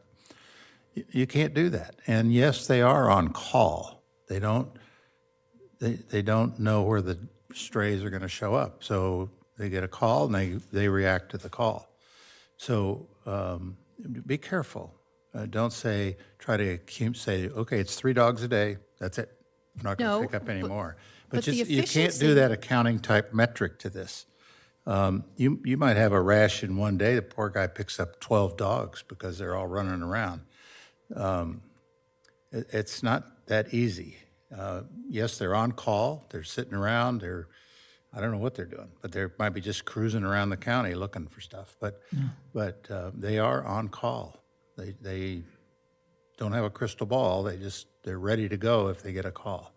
So well, that would just be the careful. efficiency Be of careful. working with another department, is having the efficiency of having the Palm Coast folks there as well. Not saying we shouldn't pay our fair share, but working out an agreement where something is shared. The way they're presenting this, it's like they're building a whole new department for Flagler County Animal Control. I don't think we need a whole new department. I'd like to see some sharing or integrating. This is not integrating. This is developing our department under them. We can do this. We don't need Palm Coast to do this. The idea was come on board and share and see what we can share and cooperate. But this is just me developing another whole department. We'll wait till August to find out. Any other comments, questions? Well, I think I may be out of line on this, but I know there's somebody in the audience, at least one, maybe 2 people, maybe more, who do this. And I think that I would like to hear from them as far as their thoughts of the cost, or what their costs are, so we get a better vision of what, their necessities are to continue to do what they're doing. Because some are doing it on a voluntary basis and appreciate that. And are they trained? Are they licensed and trained? Do we have to go through, what was this, $75,000 to train them, or where was that money? There was some large number to train. If they're trained, I want to get some facts here. All these folks are here. They're here for their time to hear something good, not another kicking down the can. I'm tired of can kicking. We have to get this done, whether it's done with the Humane Society or not. We have people here that are volunteers, and I'd rather talk about what they do rather than what people don't do at this point, because it's time to move ahead and see what we can brainchild to figure out how we can get things going, because it's just an ongoing circle again. So that's up to the rest of the commission's pleasure. I'm just going to leave it at that. Is that okay to do, sir? Mr. Boylan? So, Ms. Petito, I think when you come back, when we reconvene on this matter, and I think one of the things I'll need to know personally with Palm Coast is, since you think the lead time is 14 months or more to have a truck, what will be Palm Coast if we go with Palm Coast? What will their delay time be onboarding with them as well? Because if we're looking at the same issue, if we go with Palm Coast, then we're going to have to look at signing another year's contract, because we're not going to be ready on this side either. So I can certainly reach out to Palm Coast and ask them and try to get the information for when they meet. I think that they wanted to meet with you as two joint agencies to discuss this matter, because there was concern on their end that they didn't want to bring on staff if it was only going to be for a year. So I think that's why they're looking to have a deeper conversation with you. So we'll look to schedule that. Lucy had said that she didn't think that it had been confirmed, so they're still going back and forth with dates. Right now, they were looking at an internal meeting at this point, maybe August 26th. But we have to solve for this in August. Either we're going to do it this year, or we're going to, with Palm Coast, it's evident we're not going to do it, or maybe in this interim also try to really nail down the number it's going to take to get us a truck, if we buy outright or not. But it's becoming more evident to me that it's not going to be something that's solved this year because of the delays. But I think we need to bring it back to the board and make a decision one way or the other in August, and have all the information ready to go to make that decision in August. Otherwise, we're going to have to talk about that contract. Sorry, go ahead. Commissioner Pennington, just to remind the board that the contract that we enter into with the Humane Society does have a termination clause, and so it's 120 days, 4 months. If the board wanted to try to maybe go for part of a year, you're not locked in for an entire year. Okay, right. So we may end up executing another contract, but giving a 4-month notice if we want to get out of it when we up and running. Thank you, sir. Okay. Yes, sir. Just kind of a thought on where we should point this whole discussion. And it seems to me like this is a function that the county should do, not the city, that we should do it. And just like ambulance services, we would take care of Bunnell, Flagler Beach, Palm Coast. It'd be a countywide project. And we would bill them. We would bill the cities for our efforts on this. But I think that's the only way to make it clean, that you have one entity running it, and that would be us. I think that's probably the cheapest and safest way to do this. But just kind of my thoughts on that. Right, But so where do you take them? Once you pick them up, animal control picks them up and delivers them. Where do we take them? We Under only your have one plan. place right now. We only have the Humane Society. We don't have any other place to take them. There's no place to take the animals except what we have right now, and that's the Humane So Society. right now, other than Palm Coast, so then the Humane Society picks up Flagler Beach, Bunnell, and okay. All right. Okay, so we're hoping to see this back in front of the board in August, if possible. Is that going to be attainable, or should we go ahead and? Probably not, because according to the schedule from what Lucy has shared, we're meeting as staff to talk on August 26th, and the city and joint city and county meeting is going to be on August 27th. That's probably the earliest that you're going to get with Palm Coast at this point. So we can bring it back, but again, we're probably not going to have the details, or unless they're here to answer the questions, I'm only going to have whatever they provide me. So I think you need to have a discussion to, if questions come up, I might not be able to answer them based on whatever information they provide. Okay, so you're going to have to do the contract. The board's going to have to look at executing the Humane Society contract, is what we're hearing. Which is due when? September.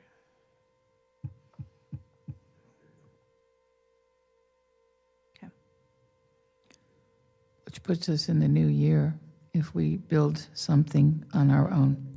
Right, You get the a new 4-month year, le- we would have that You're gonna 4-month period. We have no choice. You're going to have to go We're ahead already and kicked it prepare too far down. the contract with the Humane Society. Totally avoidable, though, I'll say, because we've been talking about this for a year. We And what about those purposely didn't kennels do we a talked 2-year about with at that. the last meeting? We just talked about kennels. We had that whole thing of kennels. What happened with that? Is that even on here? No, that's going to, we decided in the last meeting it would go in a capital improvement list. So that would be a goal to work towards. It's It a would be an future item goal. on the list officially. So I guess if everybody's in agreement, we have to work to push a contract forward because we're up against the September deadline. We're not going to make it.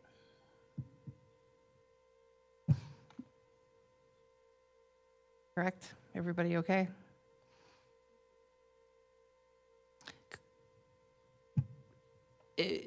I'll just say it. I mean, there's a lot of people here that we've worked hard for a year to get to this point, and I apologize that we're not at that point. I thought that it was pretty clear when we went into contracts last year that we wanted to see other options, and clearly the year got the best of everybody. But we will not let up, our foot on the pedal. We will keep going forward on this. And as Mr. Moylan has pointed out, there is a termination clause in there that we can leave the Humane Society for animal control should we decide to and break away early in the contract. So we're good. So everyone understand the direction on that side. As soon as possible to see it back, options for us, go ahead and prepare the contract for us to review. I feel like a hamster. I feel like a little hamster in a hamster wheel, because we don't need to have this momentous, huge thing going on. We can start small and build up from there. I don't understand why we don't get grassroots started, and in the interim, there's people that have these groups that help foster dogs, and they don't all have to get left off at the Humane Society. And there's people that take in dogs. They transport dogs. There's so many, and I'm saying dogs, I'm sure cats too. There's like 3 cat groups. They put them in a colony. I had a house with 18 of them. It was crazy. One with 45. I mean, people do want to help the animals. I don't think it's as horrid and it shouldn't be this hard. I know there's a lot of complications, like you said, legal matters. There's a lot of things that are involved. I realize that. I just would like to see us start with not this giant kennel, this giant, it's too ginormous right now. And that's why it's going nowhere. We have to figure out small ways of making a difference now as soon as possible. If I That's just my may. vision. Thank you, Mr. If I may, I think a couple of lines are being blurred. Animal control is separate and apart from housing the animals. It's two different functions. Animal control is it's more closely aligned with controlling nuisance behavior, law enforcement, and so on. And maybe some of those animals, through the animal control process, have to be seized and housed, right? But that is separate and apart from where animals go, whether it's through private organizations or individuals or a publicly, well, there isn't a publicly owned or a nonprofit animal welfare site. So they're different things. And I just see it, I'm just sitting here, I've been here a long time. I've done a lot of animal control law. Sean and I were asked to teach at a statewide animal control conference because of the amount of work that we do relative to animal control. So it's getting blurred, and you've got to separate the two as best you can. That is my strongest advice. They're somewhat related, but they're not required to be totally integrated with each other. I think we're there. I think that's what we did. We said we would like to see a shelter one day, maybe. We'll put it on the CIP, which is what we've done. So now we're just at the animal control stage of this. And I think, the consent from everyone was we wanted to see animal control in a place, whether it was here or with the city, where we had more control and input over the animal control agents and activities, particularly since we were swearing them in, and we just didn't feel like we had that, so that's where we're there. So we'll just keep the shelter separate and know that it's on our CIP and it's there, as one of those future discussions for our board. Okay, so I think we got direction on that, right? We feel okay, and it is a hamster wheel. Before we go to public comment, we have item number 8, other items for discussion as needed. Is there anything the staff or board would like to discuss before we open it to public comment? Well, we still haven't solved the problem of beach renourishment, so just keep that in mind. That's an ongoing annual fund that right now we don't have any money going into. So that will get to be problematic if we don't do something. Well, and I agree. I think after this, I think we're just going to continue to workshop, particularly road, stormwater, and beach throughout the year to try to get there.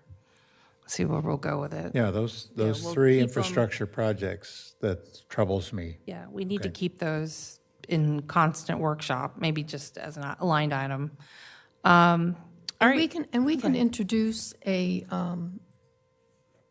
hopefully a much more impactful lobbying effort, and should start that lobbying effort with good data-based information and a strong funding plan. No matter if it's $50 or $500,000, we have to put the plan together to get to Tallahassee, to get some of the money that is being poured into the beach and stormwater. And we got to make a case, and it's got to be a strong case. It's got to be a professional case, and we got to get our lobbyist on board. And I would like to see the lobbyist in the fall as well as we move towards this. I know it's tying everything together, but the lobbyists are the ones that are going to help us put together the best program we can for hitting up Tallahassee. I agree with that, Kim. Agree 100% with that. At this time, we'd like to go to public comment. This is 30-minute time period. allocated for public comment.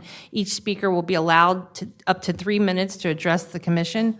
Speakers should approach the podium, identify yourself, and direct comments to the chair. Thank you. Good afternoon now. Yes, good afternoon. Wendy Tremarchi, Flagler County, current over 10-year board member of the Indian River County Shelter. So I will address what happened today when I'm done with this first part.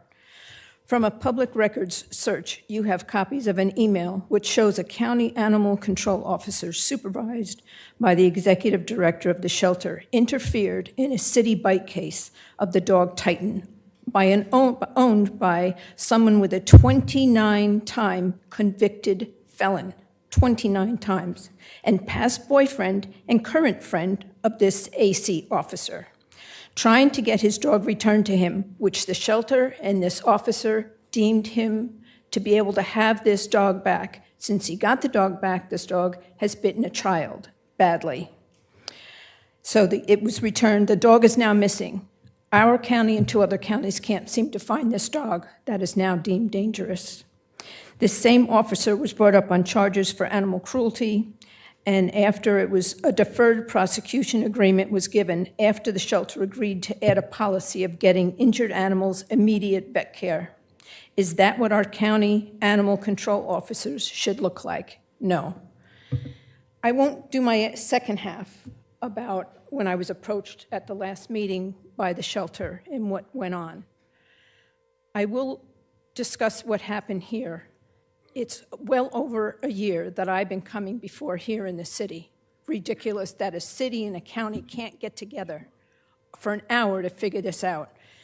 The city can take over the county's animal control without adding 2 people and 2 more trucks. They're not sitting around all day. They are busy, and they run a very, very well-oiled machine. So for the few months it would take for you to start going, they could do that. They could do that. Yes, it takes 14 to 16 months for a truck. You may go to other counties to ask if they already have a truck because they want to get a new one or need to extend their fleet or break down their fleet. There is no reason why this commission cannot start it. They can be trained right here in this county. We can add 1 or 2 animal control officers to start with and have them trained by the city and go out with the city to pick up all stray animals in the unincorporated area. We don't have to wait. It can be done very, very quickly. And as our city attorney is saying that we can stop that after 4 months, let them have 4 months' notice. So at the very least, yes, we need a second outlet for these animals to come in because one is not making it, and you all know that. But at the very least, this animal control department needs to come either under this county or the sheriff. And that's it. That's what I have to say after a year and a half. Thank you so much. Next speaker.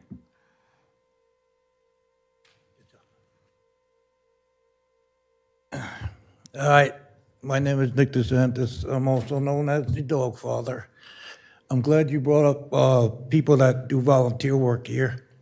I've been doing it for 19 years. You know what my budget is?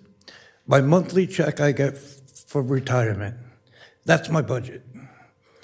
I don't fundraise. I don't go out to asking people for money. I do write books, and I would ask everyone in here to buy that book. That's how I fund myself. So when I see these inflated numbers and where they're coming from, it's ridiculous. I know you see it. I see your faces when you hear these numbers. Then when you question these numbers, I'm trying to figure out where they came from. We already have people in place in the city, animal control.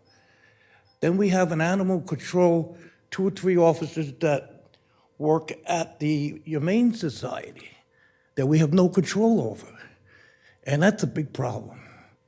If you understand the background of those people that are working at the Humane Society today, you will not be very happy. And they're all friends, and it seems like a friend place where people that are together, no matter what the main person says, they all follow her. There's no other people challenging them. We don't have people like you there challenging where this money's going, we have no idea. We need to get a better system in there. He's right, we don't have a place to put the animals. We can get a place to put the animals, I'm sure of that. So these numbers are inflated, I think they're ridiculous, they're insulting, because I have another person behind me that funds her own self too. She does a fantastic work in this area. Caroline Johnson, which I hope is coming up next. You gotta listen to us. We're the ones that are out there. We're the ones, I got a rescue in about 30 minutes. I gotta be in St. Augustine to take a stray dog all the way up to Port Orange. This is all on my own expense. I do it myself. Vehicle, I use my car. Okay, so this truck thing that I'm hearing is ridiculous. I'm pretty sure we have trucks in there already that they're using, right? Why do we need this $45,000 truck? Is that what we came out to? You gotta stop with these numbers, man. Be honest. You want to keep the Humane Society, keep it. I don't care what you do with that, but we need to get better at what we're doing out here and being recognized as well. That's all I got to say. Thank you, sir. Next speaker.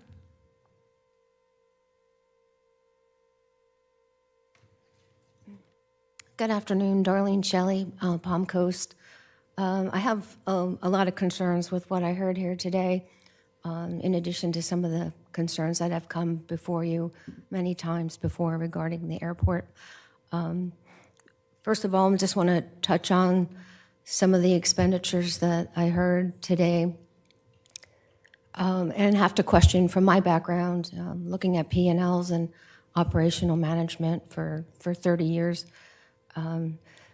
The concept of built-in overtime that I see at the county for the sheriffs and the fire company.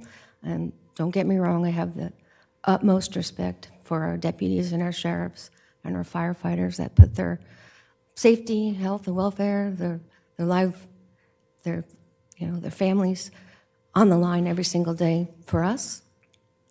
I do have to question built-in overtime.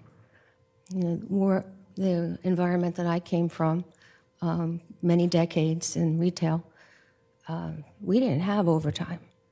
If you needed overtime, you had to explain yourself and why you couldn't get your job done in 40 hours or 45 hours, or in my case, 55 hours. Overtime was not built in. It was something that, maybe came from not making efficient use of your time. We have many rules, laws on the books, and it's very frustrating if you call the sheriff's department and they don't show up, or they don't take your concerns seriously, or they try to dismiss your concerns and gaslight you into calling a different agency, a different government. Call the city, call the county, call the FAA, call the FDOT. And all of these entities point the finger at another agency, and nothing gets done. And Ms. Petito and your reps come up here and talk about public safety. Who's going to stand up here and talk about the safety of 21,000 children in Flagler County that have their health and safety jeopardized every single day by the chemical emissions from excessive training aircraft? It's unfathomable that this is allowed to continue. And I didn't hear anything about the airport today, because that's an enterprise zone. And that's a whole other question I have for you. But I'm out of time.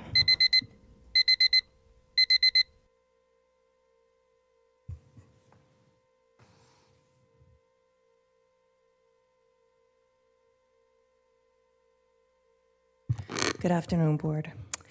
Caroline Johnson, Smart Animal Rescue. So I wanted to address a few of the things that Heidi had on the form as far as uniforms, truck, things like that. One of the vehicle that the county uses right now through the Humane Society is actually a van. It's not a animal control truck like the city uses. That's one of the built-out ones that will take a year and a half to make. They do have a van that was donated by one of the local dealerships. A campaign was done, and they got that vehicle donated. One of the big vans like I drive, and I think they have the kennels, the cages, regular cages that are somewhat drilled inside or placed inside and bolted in, just so they're secure, instead of using a truck like an animal control truck, which would have them in the back per se. So there are a lot of means for getting animal control vehicles. I pick up dogs in traps that are aggressive, and I do not by any means have an animal control truck. I do have crates in a van, and I have all of the means as a nonprofit to secure a dog that might be dangerous, and never have any issues with that. The Humane Society right now, Flagler Animal Services, that's doing animal control, has they don't have uniforms at $15,000. They have shirts that they order with Flagler Animal Services on it. So I think that part of that budget can be dropped down very, very low cost. So I believe when I was there, they provided maybe 2 to 3 shirts for each animal control officer. And as needed, that might change. And it was the same with volunteers. They provided, I think, maybe a shirt or so as a volunteer. So I think you can look at that as coming off of that. To have a kennel space, well, let me back up to animal control. Animal control, even in the event of the county taking it, if you guys have a joint meeting, I think another option would be at this point, and I understand a lot of it because you're not, like Heidi said, in animal control right now, so not understanding the aspects and how it works and the functionality of it. I think if you guys even do a temporary, if the plan is to bring it in-house, which I agree with, I think it'd be a great addition to the county to run their own animal control.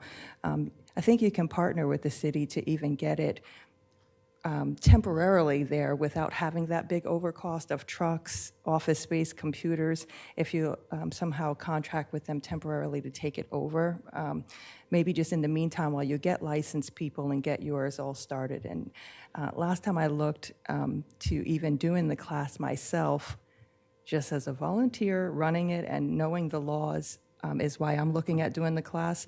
Daytona State College had the course as an animal control officer for under $1,000. So it's a 40-hour course. Chair, could you extend more time, please? Yes, I'll allot 2 more minutes. Thank you. So yeah, there is a course. There's actually several courses, and I want to say it was under $1,000 per person to go in and get your certification as an animal control officer. So very feasible, nowhere near the training and the cost needed that we were looking at up above. The class is a 40-hour class.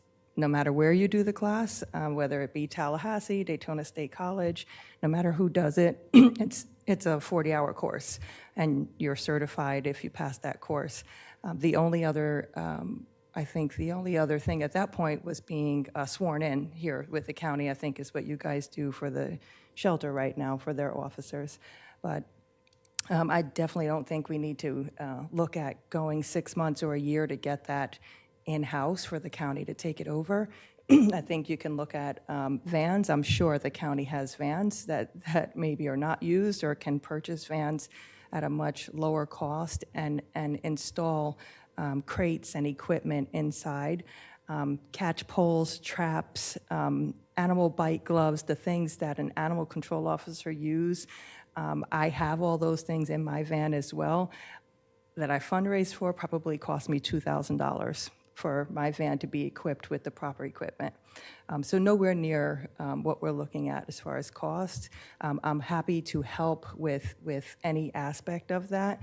If there's any questions that any of you have, I will answer it as far as what's needed. And you know, I know the City of Palm Coast can also help with that because they're in that field, but doing it as a voluntary basis, I'm pretty much doing some of the same things outside of the criminal aspect of it. I don't go out for those calls.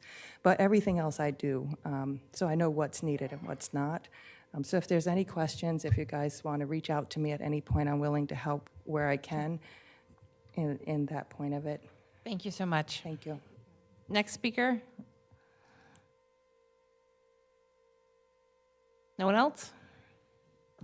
Okay, move on.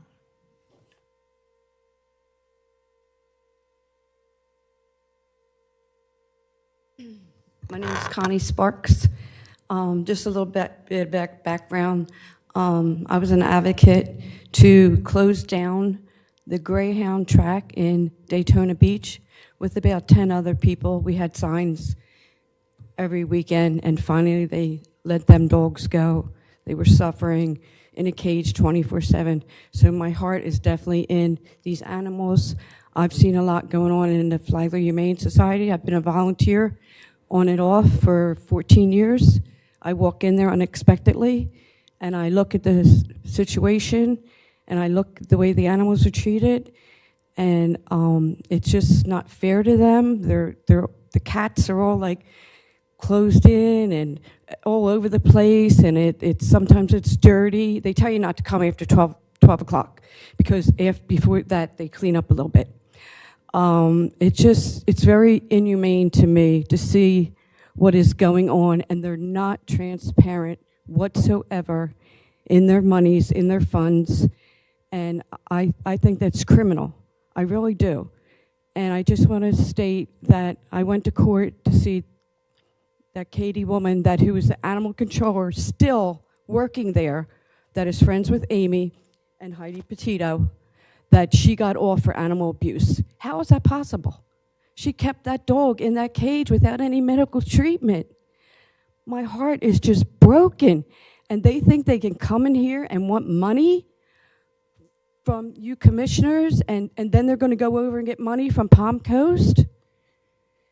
It's just, please, I beg you, have a heart, for what's going on, and the non-transparency that they never have anything.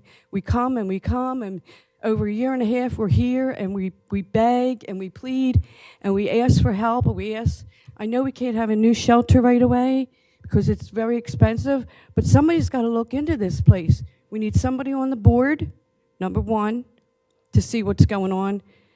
We need to check out their people that are picking up the dogs, because I know they might have a criminal record and no fingerprints or background check or nothing.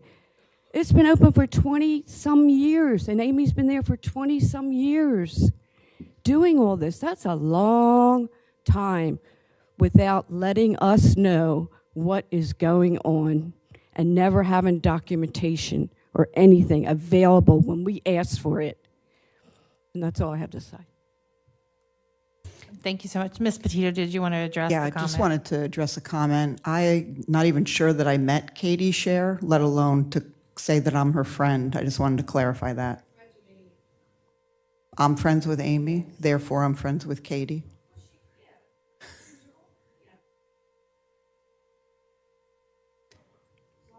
I would just refrain from suggesting who I'm friends with. I professionally work with the Humane Society.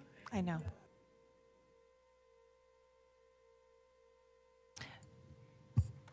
All right, thank you, Ms. Petito. You've already spoken. It's only one. I'm sorry. Yes, I understand that, but no, ma'am. You are able to. I can't. I'd have to do it for everybody over It's and over. okay for dogs, but I am but going to not for answer your. children. Well, no, ma'am. There is a 3-minute public comment, and you've just got to work it in as best you can. But Unless you I give do an want to extra 2 address minutes. your. I do want to address your comment about overtime being overtime in those particular fire, rescue, and EMS. All that's tied to union agreements, so that's why there is overtime built in for them into those. I don't know. Actually, let me Go ahead. amplify on that. That's Yes, required please, by the thank you. federal wage and hour law. It's called the 7K exemption. We're obligated to meet that standard. That's why it is a little bit strange. But that's something that's been on the books for a long time. Thank you, sir. We were sued once for violating it way back in the 90s. We learned our lesson. Thank you. At this time, I'll take a motion to adjourn because after this, I just want to say we're going to have a special meeting to follow this. So I'll entertain a motion to adjourn. Move we adjourn. Okay, we're adjourned. We'll go ahead, if everybody's okay, just to go ahead and roll through the special meeting. All right, we called this meeting, call to order, Flagler County Board of County Commissioners Special Meeting Agenda, Wednesday, July 2nd. This is a meeting regarding the Flagler County Board Workshop Agenda Item Number 6, which is a consideration and approval of the Hammock Beach Dune Recovery Project Agreement and associated funding resolution and an anticipated revenue resolution for the county's dune recovery effort. At this time, we addressed this in the workshop. Is there any public comment regarding this specific item? Any public comment, gentlemen? All right. We'll move to entertain a motion on this item. I'd like to make a motion to approve the Hammock Beach Dune Recovery Project Agreement and associated funding resolution and URR for county's dune recovery effort. Second. All right, we have a motion from Ms. Carney and a second from Mr. Hanson. We've had an opportunity to have public comment, so go ahead and take a call on the vote. All in favor? Aye. Anyone opposed? Seeing that, it passes. The next item on the agenda just says the request the board take any action deemed necessary regarding issues discussed. I don't think we had any issues discussed at workshop on this particular matter. I'm looking we to reached staff and consensus. legal. Yeah, we We're reached good. consensus. Other than the 911, you were in a workshop before, so if you wanted to make formal action to consider the moving over of the positions, because I can't do the position count, it'll be rolled up into what would be your tentative budget presentation.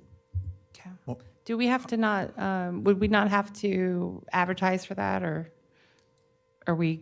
Well, we're going to have to vote on it, but we can't do that today because we don't even have the, This would be, we don't have the stuff. this would be just providing a vote rather than going back with the consensus method, so that it's clearly on the record that the Sure. board is looking to transition We're the in a staff. special meeting right now. We can vote. Oh, we are in a meeting. Yeah. I know we can vote in the special meeting, but Mr. Hadid or Mr. Moylan, would that have to be an item that would have had to been specifically listed for this meeting? The AG's direction on that is that the more controversial an item is, the more notice you should give the public. So it's kind of a gray area. Certainly, we'll bring back the MOU or MOA to you, and that would be an item that would actually be voted on. I'm sorry to not give you a clear answer, but No, so this is my feeling on it. I think the direction was to anticipate the move, but I'd feel more comfortable if we're going to vote for it to be an item listed on an agenda. I don't know if anyone else, I don't know. No, I've never been here before. I think we've given consensus to move ahead with this, Right. haven't we? Right, but I'm So, not sure we should be voting. I don't think we need to vote on that. We've said, go ahead and get this done and bring it back to us for a vote, I think is what we've said. Agree? And that's Is that what fine. we've said? Yeah. Okay. So Here. we've given you permission to get this done, but bring If it you back need to to, we us. could put it on the 14th or our meeting. We'll bring it back with your budget, and we'll bring it back with the agreement, and that way it'll be out there in advance. I just didn't know if you wanted to make a formal vote rather than consensus, because in the past, sometimes the consensus method hasn't always worked. Well, we That's have a all. member that's But not that's here fine. either. We can do consensus again if you need it. We have a Not necessary, member. thank you. We pinky promise. All right, then I'll take a motion to adjourn again. Let's, I move we adjourn. We're adjourned. Thank you. I can't believe it. I was ready for 4 o'clock.